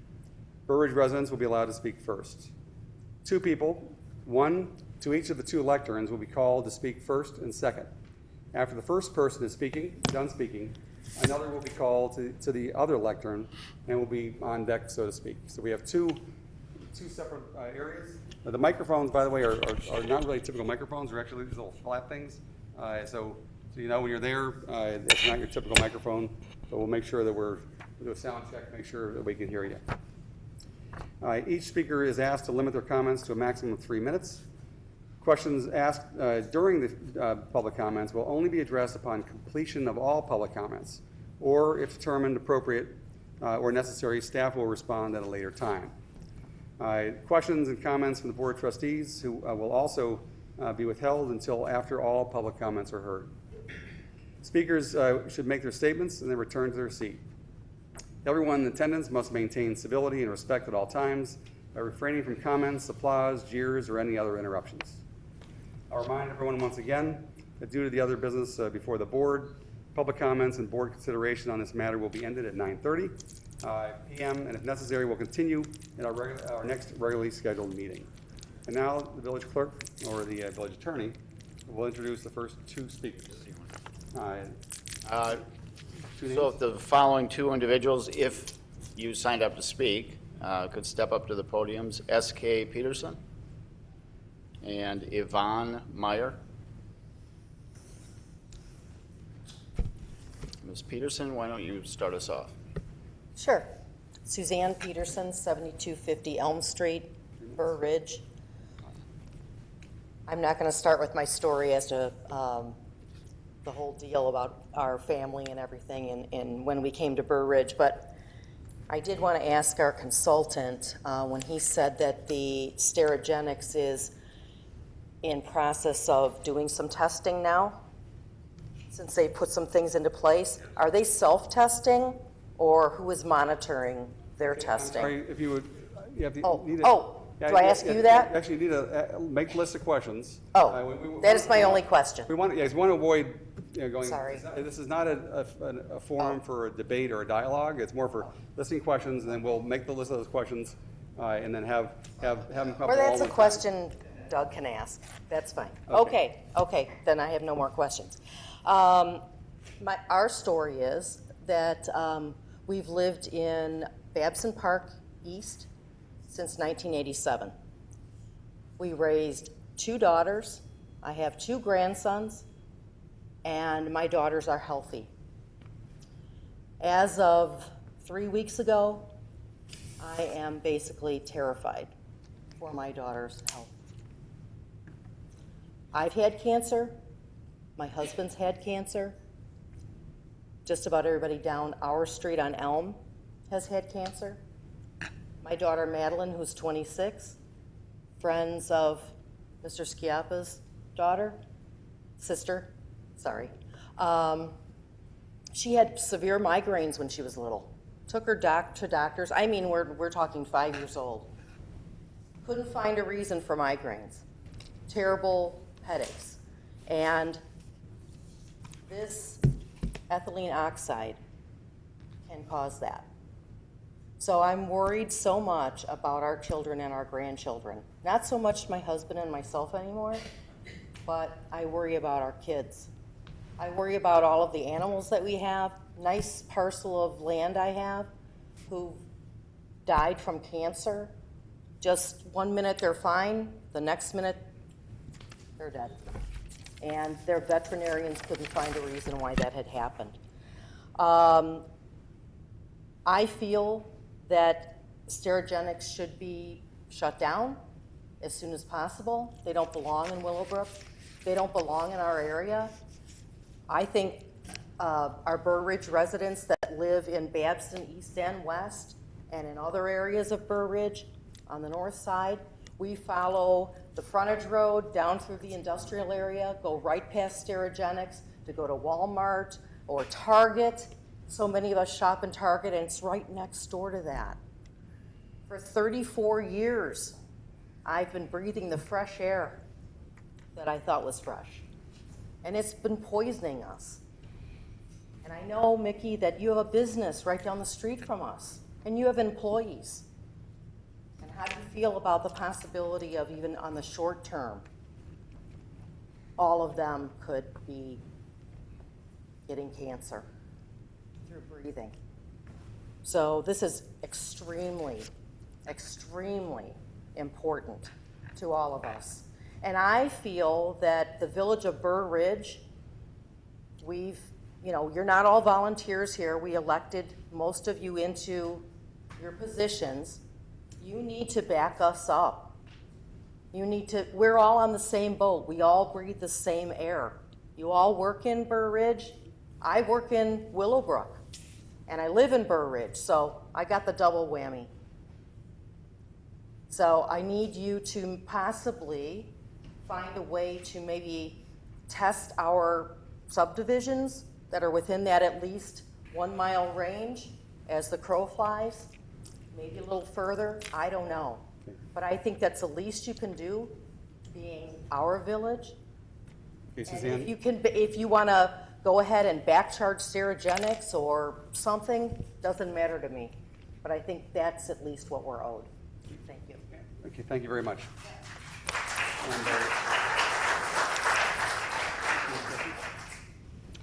Ms. Meyer, and then if I apologize, this name is a little bit difficult to read. Catherine, pardon? At 55 Deer Path? Okay. How do you say your last name? Thank you. Cameron. Okay. Okay, I know we're trying to get a handle on the 3-minute deal, so it's and I know, I'll make a list of the questions, and also, thank you for Suzanne for asking that question regarding the testing. I'm sure maybe perhaps our consultant, or we can get back to her on whatever we don't know, we're gonna find out. Because I'm all for it. Anybody that eats here, that shops here, that drives by, we have 180,000 cars drive by on the highway. There's really, everybody could be affected by it, but we want to make sure we have the right information. So, second, Yvonne? Good evening. Thank you for listening to all our comments tonight. My name is Yvonne Mayer. I live at 6100 South Elm Street in Burr Ridge and have lived there since 2001. I've had 4 kids, multiple animals, and fortunately my family has not had to suffer cancer, although our animals have gotten cancer. But I know many, many students, sadly, in the area who've attended both Hinsdale Central and Hinsdale South, who've come down with horrific forms of cancer, including leukemia, and died from it. Other forms of cancer, and people have wondered, how is this possible? Anybody that you speak to in my community knows multiple children who live within that 1 or 2 mile radius of Sterigenics who've come down with cancer and have died from it, and have questioned over the years, how is this possible that so many kids are coming down with cancer? Well, maybe now we know the answer. And so while Sterigenics and all the experts are saying we need to do more studies, we need to investigate, we need to ask more questions, there have been some politicians, some local community members, including Trustee Schiappa, who've said while those questions are being asked and answers being sought, we should all push for that company to stop their operations. And even if you don't have the authority, the municipal authority to force it, you certainly have the ability to write a letter encouraging the municipalities and the agencies that do have that authority to take those steps. And as a Burr Ridge resident, I expect that from my elected officials, to do whatever is necessary to protect and improve the quality of our lives, which is something, Mayor Straub, that you put on your own webpage as one of your goals for this village. So that's really all I have to say tonight. Maybe you don't have the municipal authority to act against another authority, but that hasn't stopped this board in the past from involving itself with other municipalities, D86 being one of them. So I think you set your own precedent that you are willing to take action when you believe something is wrong, and I would hope that the majority of you find that there's a sufficient cause for concern for you to act and ask Sterigenics to stand down pending the further investigation. Thank you.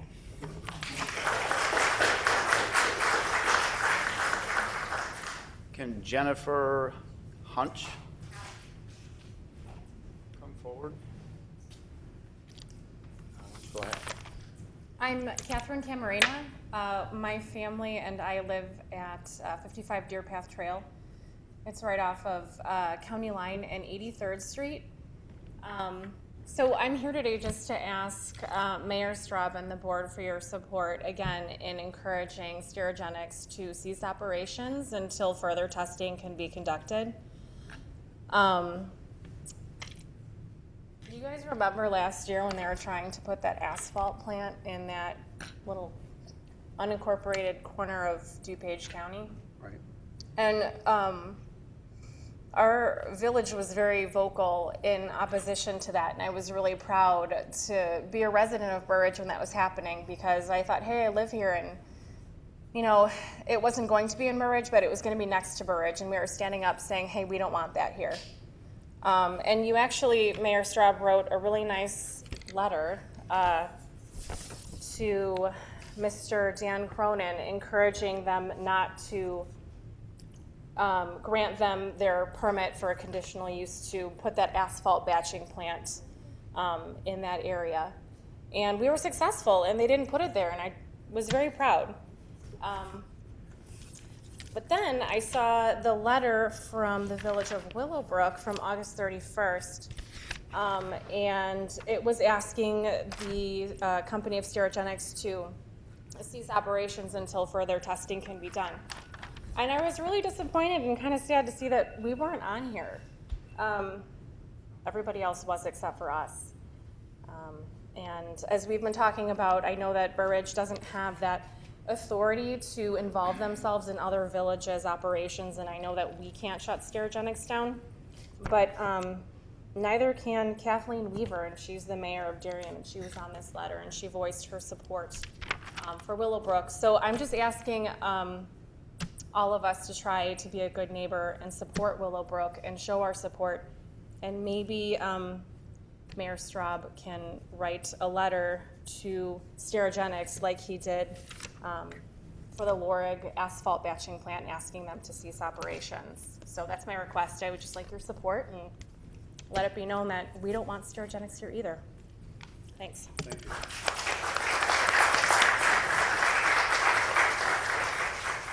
Kathy Masaleo. Okay. Mary Giovenco.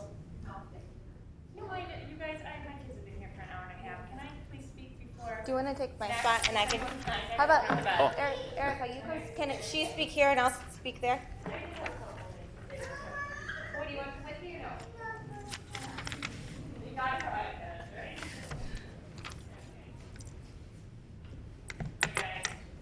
So your name and address, please? Are you? My name is Erica Paulius. I live 7523 Drew Avenue.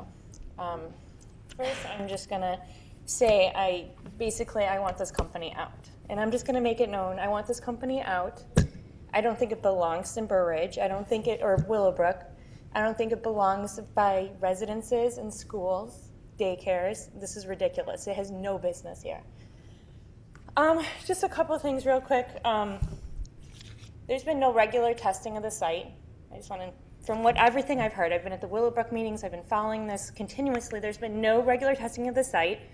We do not know how or where they're storing the ETO. New scrubbers were placed that's reduced emissions by 90%. And how do we know this if it hasn't been tested? Are we just taking their word for this? And what were the emissions before it's been lowered to 90%? Does anyone know this? Okay, the EPA guidelines changed drastically to say this is now, very dangerous. Who's to say it's not going to change again in another 3 to 5 years? That could happen, right? Okay. They also said at the Willowbrook meeting, they basically said they really don't know how dangerous this is. They said they really can't measure it. It's almost impossible for them to measure. And I don't know. I just feel like we're being used as lab rats. While everyone's gathering information, we're supposed to sit here with our families. I built a house here 2 years ago. It's aggravating. I don't feel comfortable here. I think something needs to be done. This company has absolutely no business here. No business at all. Any emissions to me is too much emissions. That's it. I mean, they could say it's safe or not safe. It's too much. None of it's good. That's really all I really have to say right now. I got from my kids, but but thank you guys. So that's my say.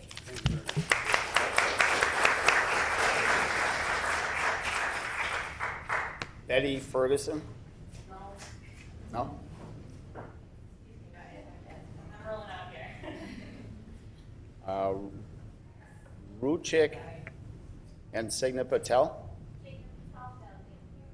No? Raymond Kuberski? Okay. Susan Champion? No. Alice Krampitz? And Mark Toma? I'd like to make a brief comment to the extent that people are making very passionate comments. I think the village board is here tonight to listen to the comments. The village board is not sitting here in opposition to anything that anybody has to say. They want the questions, they want the issues, and they want to best understand what additional information we need. Why don't you go ahead, Miss? Hi, I'm Jennifer Halk. I live at 8250 Steepleside Drive in Burridge. I'm here as a concerned resident and mother and friend of people in this community. Of course, my first concern is our health, and I think that there's been enough evidence to show that we are all due to be concerned. And if you're not concerned about our health, I think you should be concerned about our home values, because everyone is paying attention to this on social media. People have choices in where they can live, and if they think that a place is dangerous, you better bet they're not going to move their children there. I wouldn't. I think that's an important point to make. My questions are, if this carcinogenic can stay in the air for 60 to 129 days, as reported by Mr. Aikman, what do we know? What is being done to test our water and the impact that this chemical can have as it settles into the ground? What is being done to keep Sterigenics? What ensures that a scrubber is not going to malfunction, causing increased emissions? And how are we going to know right away? And also, you've stated that they're currently in compliance with permits. I'd like to know when those permits were put in place and what was known about ethylene oxide at the time.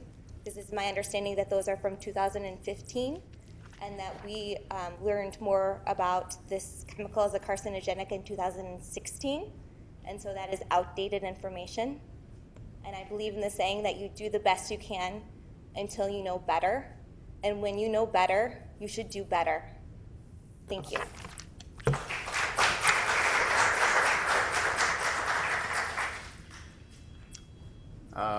Raymond Kaburski did not step up. Antoinette Kaburski?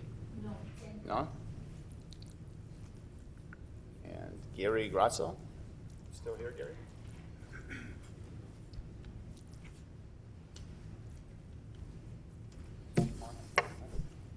Go ahead.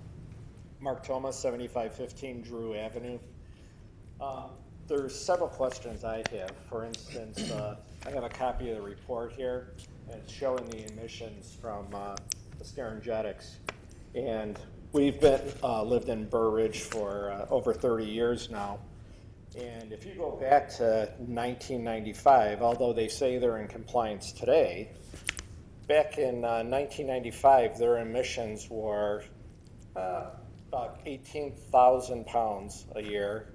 And then through the years up to 1998, it went up to approximately 32,000 pounds a year.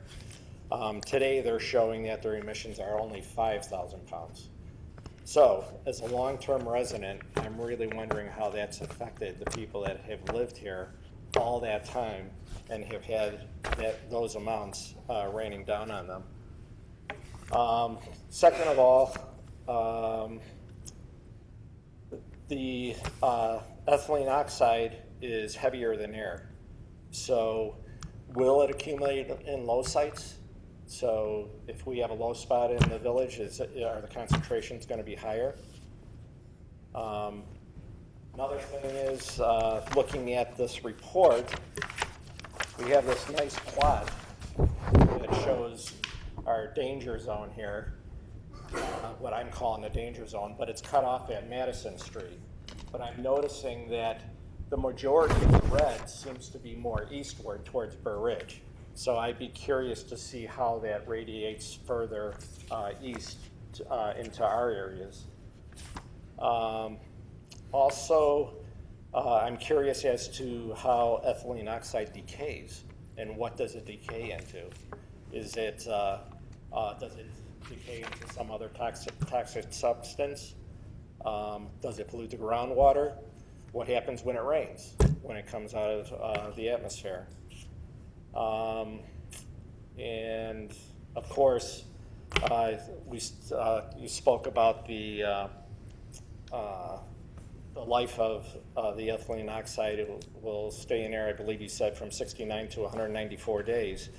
So what happens with their emissions over those days? Are Are there days when the air is heavy where we're getting higher and higher concentrations in a given area, maybe a low spot?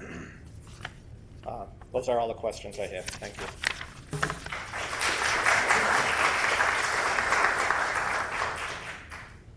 Greg? Demit? Mr. Grasso? Thank you.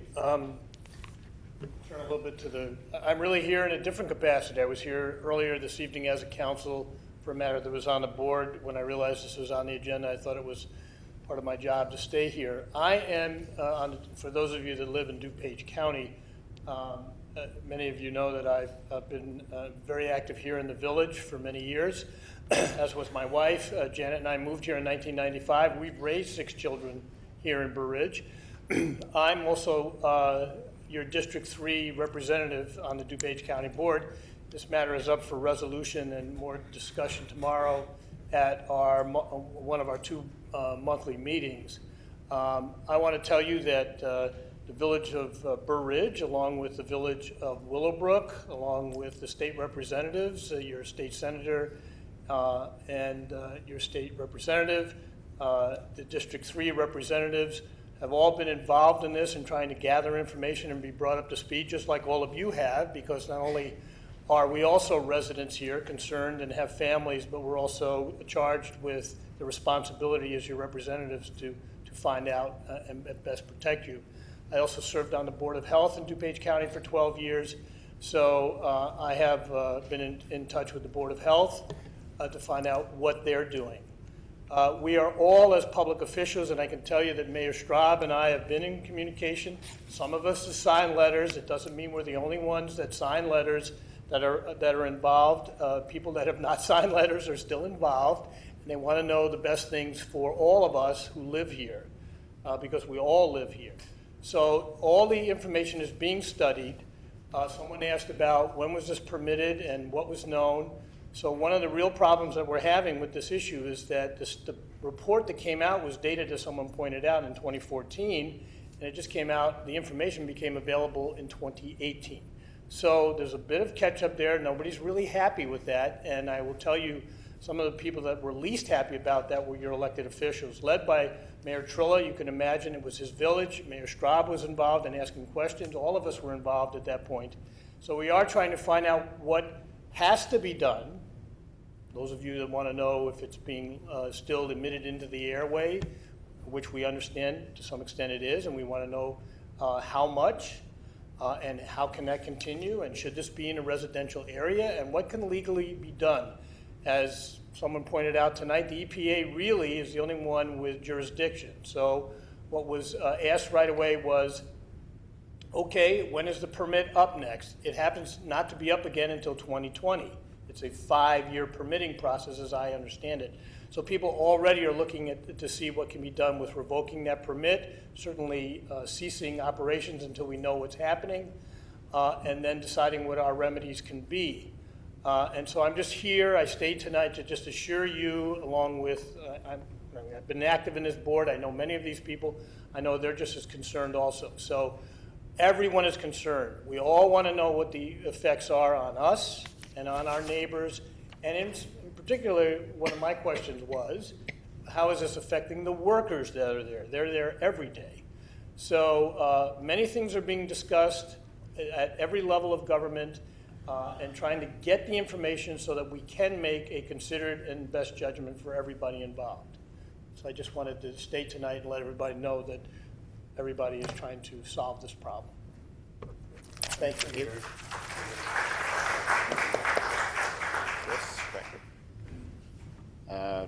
Chris Cracker? Am I pronouncing that right? 8500 Walridon? No? There was a lady that was outside with the baby. Okay. Okay, maybe that was her. Kathleen O'Hare. Do you want to speak? There you go.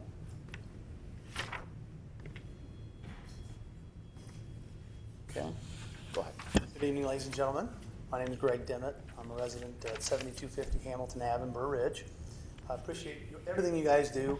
I don't think anybody here should be pointing fingers at anybody behind this side of the podium tonight, because at the end of the day, like it's been said, I believe all of you to be folks that live in this area, raise your families in this area, like all of us. Really, my concern isn't who signed what, and I don't care whose name's on anything in all truth. What I do care about is that our elected officials are willing to be heard, and I'm not going to lay that just on the shoulders of Mayor Straub. I know, Mr. Shoppy, you've also been outspoken in asking them to shut down operations right now. To me, as a resident that's in the danger zone, and has 2 young kids, and I'm the coach of 53 young men, in a football team that practices in Willowbrook Park, which is west, not downwind necessarily, but still in the red zone. I'm already receiving requests from the parents that we move locations, and you can probably imagine how difficult that might be at this late stage in a football season. And as trivial as that may seem, football to children, it's still putting those kids in harm's way by asking them to go practice where we ask them to practice. And while that's not in Burr Ridge, you're right, that's in Willowbrook. What I'd like to ask all of you as our elected officials is to please have your voices heard on behalf of us. I do agree with the home values going down. The last thing any of us want to realize is a depreciation of our wealth and assets. I guess that's not the last thing. The last thing would be our children who have to be faced with torturous treatments as a result of this pollution that's going on here. And so all I'd like to do is implore you to agree with us that I don't care if it's this much or this much. It's too much. It's just too much. If it's anything, it's just too much. And please, please, speak your voices, and whether it's write letters or make phone calls, let's shut them down now. Let's not shut them down 2 months from now. I don't care what the report says 2 months from now. I've got a 12-year-old son. Whew, excuse me, who bless his heart. I apologize. He's not sick, but he suffers these migraines that are mind-blowing to watch. They're debilitating. And now I can't say that that's what's the cause of those, but nobody else has them. But my little boy, who's lived at 7250 Hamilton for all 12 of his years. So that's all I'd like to do, is to ask you to please, as a passionate father, as a coach, as a mentor, as a professional who not only lives in the area, but my office is in Willowbrook at the Willowbrook office complex. So I'm more than downwind. I may as well be working at Sterigenics. I just implore you to please have your voices heard on behalf of us, and thank you for doing that. Thank you.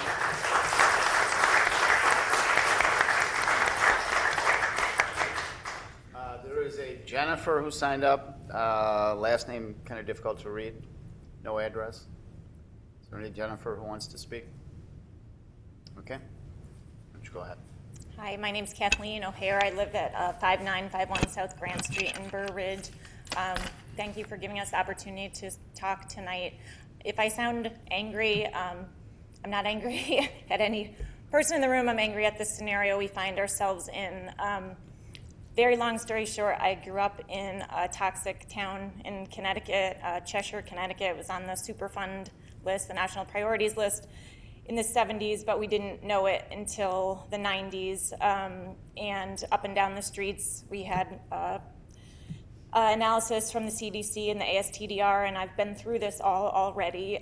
3 out of 4 of my family members all got some kind of cancer. I'm the one that didn't. I don't want to use your time tonight on that, but that's why I feel passionate. I feel like we have an opportunity here to, the source has been identified. If there was anything that I would have wished could have been done differently, would have been that we would have known that the TCE was in our well water. We were compared to Woburn, Massachusetts. We were on the map. The cleanup took decades, and the fallout wasn't seen for decades. So my concern is getting an action plan. And I was listening tonight just in the parking lot of the live stream from Mayor Trilla. He is summarizing a new action plan as of tonight, utilizing numerous resources and really aggressively pushing more sampling, more EPA sampling. He's moved it now up to 18 days instead of the usual 90. He's put forward in a series of statements and letters. So I'm just not sure when I hear tonight that, you know, the selective abstraction of the EPA statement about limited risk, well, I feel like possibly we're disregarding the ASTDR statement of public health hazard. I've heard Dr. Aiken speak now twice, as well as been at the Ashton Place meeting. I'm very thankful that you're bringing in independent consultants, something that I also found to be useful in my childhood experience, so thank you for providing that. But it seems clear to me there's many ways to spin the data. For one, that there's not enough data to conclude that we are unsafe, but there's also not enough data to conclude that we're safe. The second is what, to me, results in an action plan. The reality is that air doesn't have municipal boundaries. There's no peer-reviewed journal articles on long-term chronic exposure in adults or pediatric populations. There's none. Part of that is because of the 2016 redefinition of this toxic substance to now being cancer-causing. And then as of last week, I did find it alarming that if you Google searched ethylene oxide, it would go to the EPA site, and that link was one link to the study being done in Willowbrook, Illinois, and the site was Sterigenics. Again, hearkening back to my Cheshire, Connecticut experience. So my question is, what is the most aggressive plan our village can enact to add to this data, especially in Harvester Park? Thank you.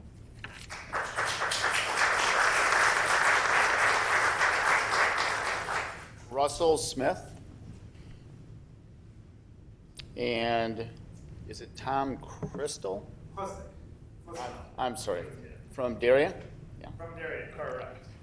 Not a Burridge resident, but I do live in the high cancer zone just west of Willowbrook. So I'll let the So I think Mr. Smith, of those that signed up, Mr. Smith would be the last Burridge resident. So we're taking individuals that are outside the boundaries of the village at this point. Go ahead. First time, Russell Smith. I'm at 8094 South Garfield. A couple of comments. I've heard about the testing that's going on in Willowbrook, which is fantastic, but this chemical does not restrict to certain boundaries. Burr Ridge needs to do its own testing, period. You need to protect the residents, and I've not heard any kind of testing being done in Burr Ridge. I think that needs to be done. The other thing, which is more concerning to me, the NADA report that came out. You know, do we have a Sterigenics in Burr Ridge? And that's what we all as residents probably really need to think about. Is there any kind of due diligence while we have professional consultants here to hire them to do audits of some of the manufacturers, some of the businesses here in Burr Ridge? Because the last thing we need to find out down the road is that we've got a potential business out there polluting our air, polluting our water, while there's information out there publicly with this new report. So that's all I just ask, is maybe do some due diligence to maybe get ahead of a possible curveball out there. Thank you.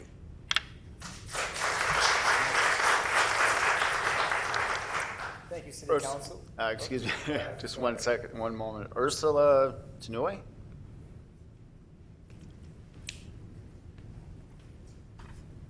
Thank you, Mayor, City Council. I am Alderman for the City of Darien, Ward 4. This butts up right against Willowbrook, so I am in the increased cancer zone, as a lot of this area is as well. One thing many of you might not realize, that any one of you can reach out to the EPA and ask for additional testing. In Darien, there's been a little bit of a argument of who can do that, but speaking to the EPA, any one of your board members can do that. Any one of the board members can request testing at a school, which I am requesting at Our Lady Peace. At our church, kids are more susceptible to cancer because they take in more oxygen. They're younger as well. So I encourage everyone here to reach out to request testing at any locations of any schools, houses of worship. I know this gentleman here is an independent study, but you know, if you have a large increase of ethylene oxide at a certain location, then what you can do as a parent, take your student to a doctor or whoever you are and have them checked out. You know, if you have a higher reading at a certain location, then you have more likely that you could be susceptible to something, correct? So I think it's all of our due diligence to make sure that we protect our kids or house of worship, any retirement homes. I think there's quite a few in Burr Ridge, that you reach out to the EPA and request testing, monitoring at those locations. And not sometimes to say it's an independent person, but really reach out to someone we already have. And also, the EPA does it free of charge, because I'm pretty sure he's going to be charging you a lot of money to the taxpayer. So EPA, you're already paying for it. The thing is, a lot of times the EPA have a muffle on what they can say because of current administration, so just FYI. But if you do reach out, they will come out to schools, to churches, and do independent testing. So that's all I wanted to mention. So thank you.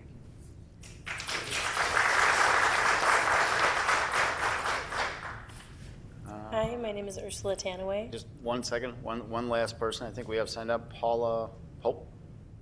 No? No? Okay, thank you. Go ahead, I'm sorry. No problem. So I'm in unincorporated Willowbrook, and I grew up in unincorporated Burr Ridge on Hillside, which is about, 89th Street, in between Kingery and Madison. So we're just outside city borders. We've lived there since 1989. I'm here to talk about Sterigenics and ethylene oxide, as are many of the members of the audience. I think we're all trying to grapple with the facts and figures, exposure limits, explosion risks, proximity, health risks. And it's really hard to look at all those values and take them in context and understand how these numbers fall out and what they mean in the big picture. So I'd like to make an analogy that I think fits this situation, and that's smoking. When people talk about there being no immediate danger to ethylene oxide, you can compare immediate danger to trying a cigarette for the first time, and coughing and sputtering and getting dizzy and feeling nauseous. That's what they say when they say immediate danger from ethylene oxide. But we all know that the dangers of smoking are not limited to that first time or even to the person smoking. We try to keep our kids away from secondhand smoke because we understand the risks of their exposure to smoke in their environment. Secondhand smoke is analogous to the low levels of ethylene oxide exposure that we've all been experiencing. It might not cause you to cough and get dizzy, but it sure raises your cancer risk every time you inhale it. Even more so if you happen to be a kid. So don't let officials downplay the documented long-term risks of low-level ethylene oxide exposure. I think many of us understand that we can only act on the information in front of us, and that's been said before here. If there was an oversight or a mistake somewhere in the past, it's already happened, and some people are going to judge you on that. We all make mistakes. I think it's more productive to judge how our officials react when they get new information, as other people have also emphasized. Ethylene oxide has always been a carcinogen. The EPA knew it, Sterigenics knew it, California passed laws to restrict it. In the past, there might not have been enough data to justify strong enough laws to keep us reasonably safe. That doesn't mean Sterigenics was right to put an explosive chemical and a known carcinogen in a densely populated area with several schools. They never intended to be good neighbors. They just found a place where they could adhere to the letter of the law and tried to stay under the radar. We now know that our existing laws do not do enough to protect our health and safety, so we're here to ask, does the Village Board of Burr Ridge stand by the letter of the inadequate current laws, or do they stand with us and our families to bring our laws up to match the better information we have today and follow other avenues to be able to help us in stopping them from continuing to increase our exposure every day? In times like these, people will remember whether you stood with them or stood back. So I have a series of questions. And the first one is, what is the Village of Burr Ridge doing to support Willowbrook? We've seen that you have not been signing these papers, and we understand that that's not what you're doing behind the scenes. I just got an update from a colleague that said Willowbrook today, at a meeting that's going on concurrently, passed a resolution to hire a task force to do outside testing, giving them $2 million to do so, including a former EPA lawyer, a toxicologist, and a chemical engineer. I would also like to ask what Burr Ridge is doing to prevent a company like Sterigenics from opening in Burr Ridge, not just the ones that are existing, but the ones that may exist in the future. And to echo the need for more testing, we have so little data to show that our businesses and our residents and the people who travel here are safe. We assume that the levels are too low to measure, but that doesn't mean we don't see biological effects. And I want to thank you for your time to listen to all of us and consider all of our input and our questions and our concerns. Thank you very much. Appreciate it. I want to thank everybody's input. I certainly made me think myself, what possible effect Sterigenics or anything else has had on my family.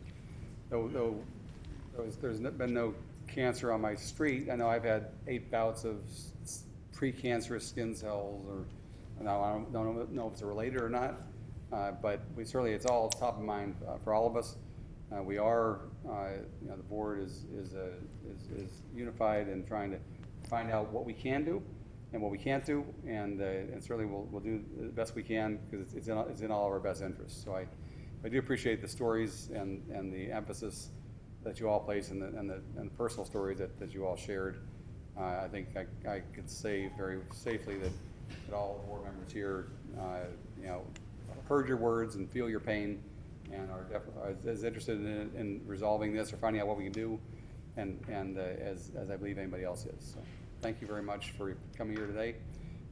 The topic will now come back to the board. There will be no more public input.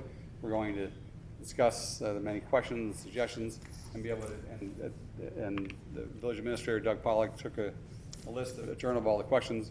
We'll try to add as much as we can between now and 9:30 tonight, and it'll be ongoing though. So thank you very much. Okay, back to the board. Yes, if I may start.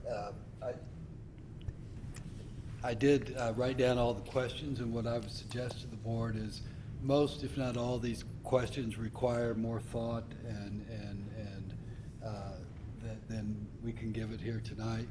So what I would like to do is to type up all these questions, find the answers, or at least what we know to be the answers at this time. I will post that on our website. People should check our website in the next couple of days for some responses to these questions. If I missed something, or if you feel like my answer or our village response didn't quite understand the question properly, we have a chat function on our website, and you can just send that to the village hall, and we will, respond accordingly. But we will endeavor to try to, give you as much information based on the questions you've asked, and post that on our website for everyone to review. Okay, Trustee Paveza? Listening to the questions and comments of the residents, I picked up one, and normally I would not be interested in agreeing with them, but the more I listen and the more personally I have read about ethylene oxide, I think, anyway, I would recommend that the way they're working on it, you have some people that say, yeah, it's okay. You have some people that said, well, it's questionable. Nobody can agree on anything. And it appears when you're dealing with the government, they don't work at a very high speed. And I know several residents mentioned it, and I would be in favor of it. Sending a letter to Willowbrook that we and the residents here have an agreement that they should shut down till they know what they're doing.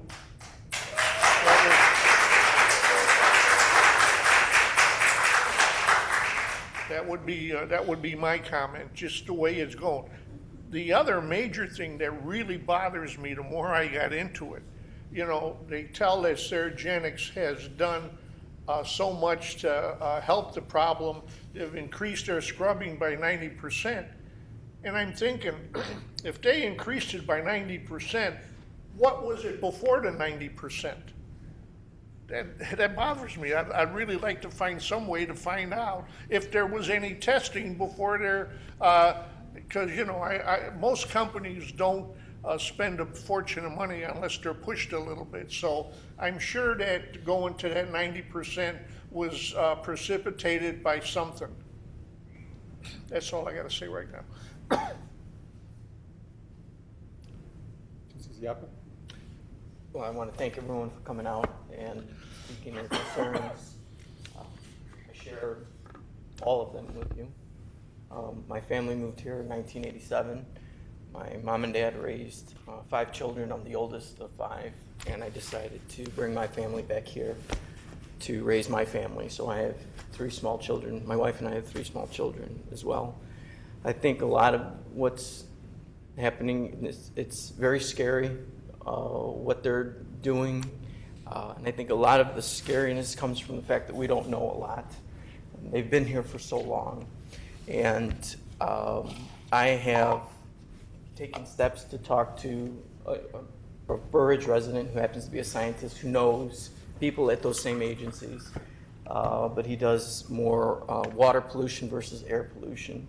He did give me an update that that stack test was completed on Sterigenics, and that the report on that stack test should be done by the end of October or the beginning of November, which is important for all of us to know and understand. The next test that we should all push for is another ambient air test to see what is in our air after this new equipment has been installed. And I'm guessing, you know, if that ambient air test comes back as harmful to all of us, I mean, I think there's enough harmful gases in the air between the emissions out of our cars, from coal firing plants. We don't need anything additional. That's when we go move forward.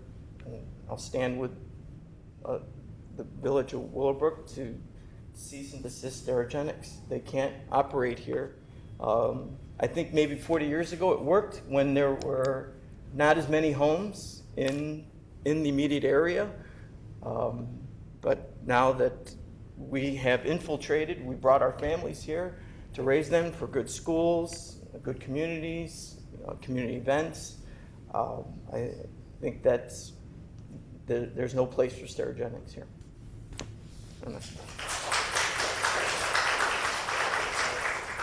Remind the trustees that we need to keep as much between us on the board conversation. And certainly we talk about an action plan. We talk about any more questions for clarification need from Doug or village attorney. Are there any other discussions? Any other questions, statements? Trustee Francis? Questions and then a couple of comments, please. So has any research been done to find out about what they're permitted to emit? So my understanding of the Illinois EPA permits is that they're given a license, they're given a permit to emit so many pounds of ethylene oxide per year. I'd like to know what that amount is, but they're currently permitted. Some numbers are throwing out what the actual emissions were in the 90s, 30-some thousand pounds. It's been reduced to 5,000 pounds per year.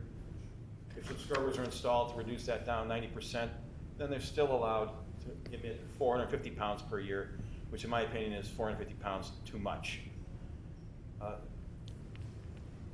Other question, how far is the Madison Avenue border of our village from the center of Sterigenics? How many feet away, miles, whatever? I'd like to know that.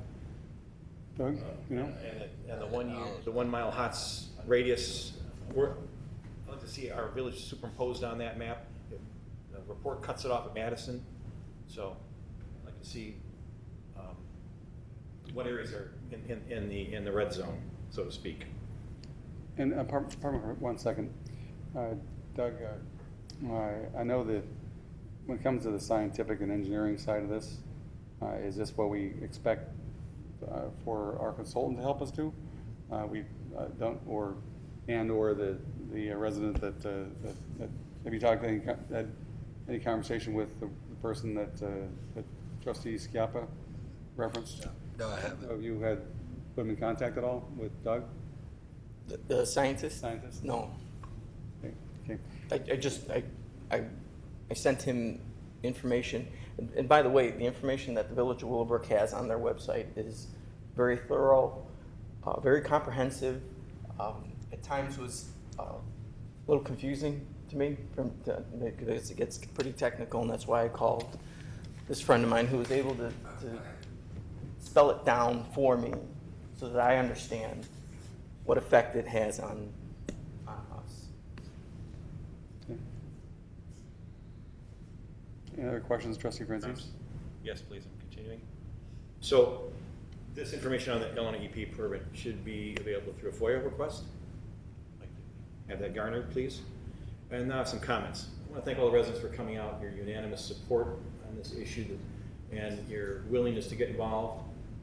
Admire your t-shirts. It's a great start to rendering Sterigenics out of the area. Former village mayor of Village of Burbridge told me that our trustee first and foremost responsibility is to the residents of the village, that their safety is our utmost importance. This is a safety issue to our residents, and I fully stand behind any efforts that will shut this facility down and move it out of the area.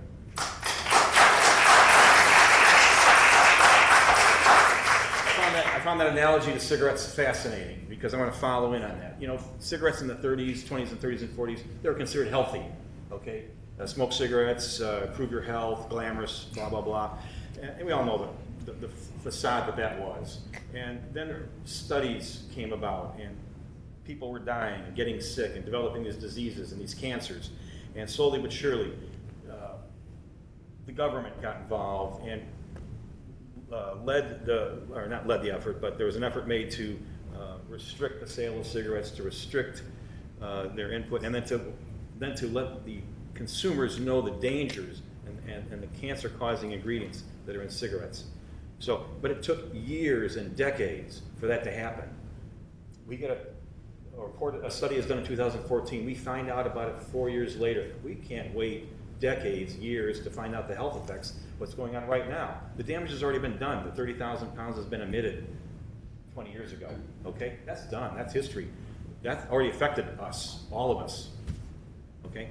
So, we can't wait. We need to, until they know the effects, and everybody can agree to what the effects are, the facility should cease operations and relocate. Thank you.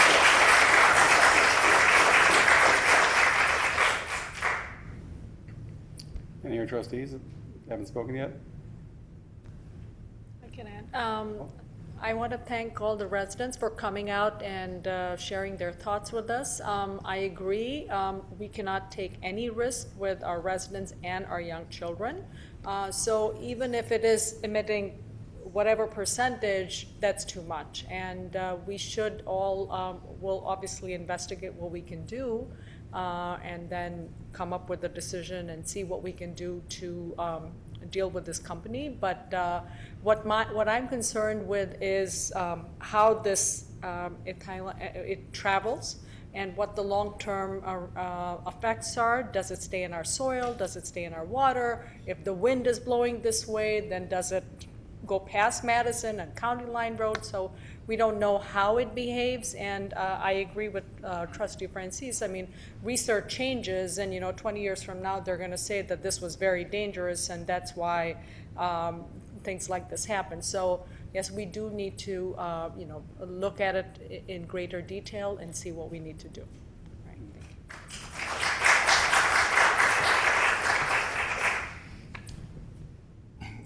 Well, thank you, Mayor, and thank you to the residents for coming out, expressing your concern. I've lived here my entire life. I'm born and raised in this village, and during the 90s, the height of those exposures, I was going to Hinsdale South High School, driving through that area, living here. So if there is a health hazard, I was definitely exposed myself. So I share the concerns.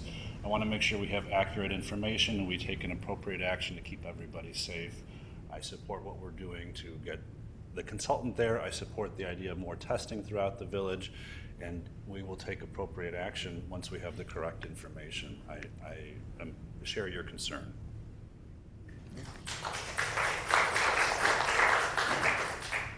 I want to thank everyone for coming out, but I think the rest of the trustees and everyone else from the consultants and you valued people have already pretty much stated how we feel up here. We do care about the residents. I lived here since '86, raised 4 children. One went to Hinsdale South, so I do have been right in the midst of everything too. So I agree with the rest of the trustees and the mayor, et cetera. We'll find what's going on and try and give you the information without any issues of questions going forward. Thank you. Thank you. Any other discussion on the topic? Okay.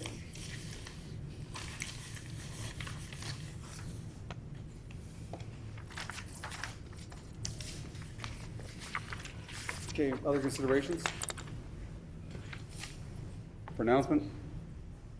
Deliberation and or discussion? Are we, as far as this topic, are we? We're done. We're Yeah, done. you can, Right. if you want to wait a minute and let people leave. you might as well.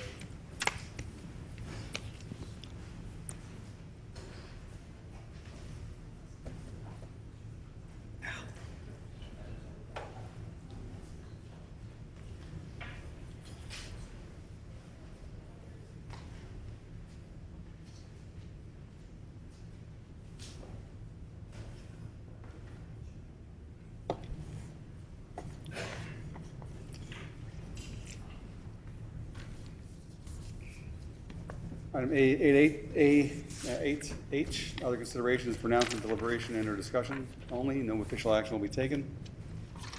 Anything else? Any residents like to address the board this time?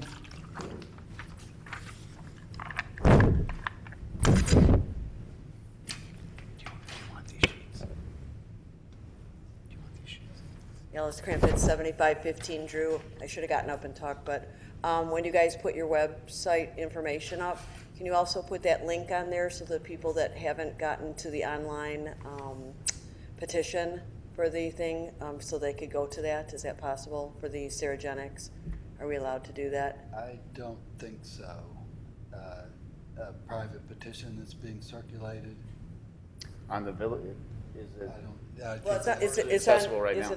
it on a different, it's on the, it's on the Willowbrook website, so we can't link to that? I'll look into it. I'm not sure. I was just curious, because there probably are some people that haven't done the online petition to Question, close it I'll down. look and see. Okay, I don't know thanks. enough about it. It was an afterthought, sorry.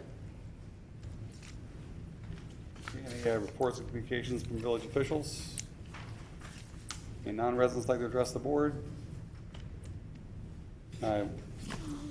We need to go into closed session to, for approval of closed session minutes for July 23rd, 2018, and deliberation of salary schedules and benefits for one or more classes of employees. I have a motion to. So moved. Second. Closed session, thank you. All those in favor? Aye. Any nays? Meeting is officially into closed session. Thank you.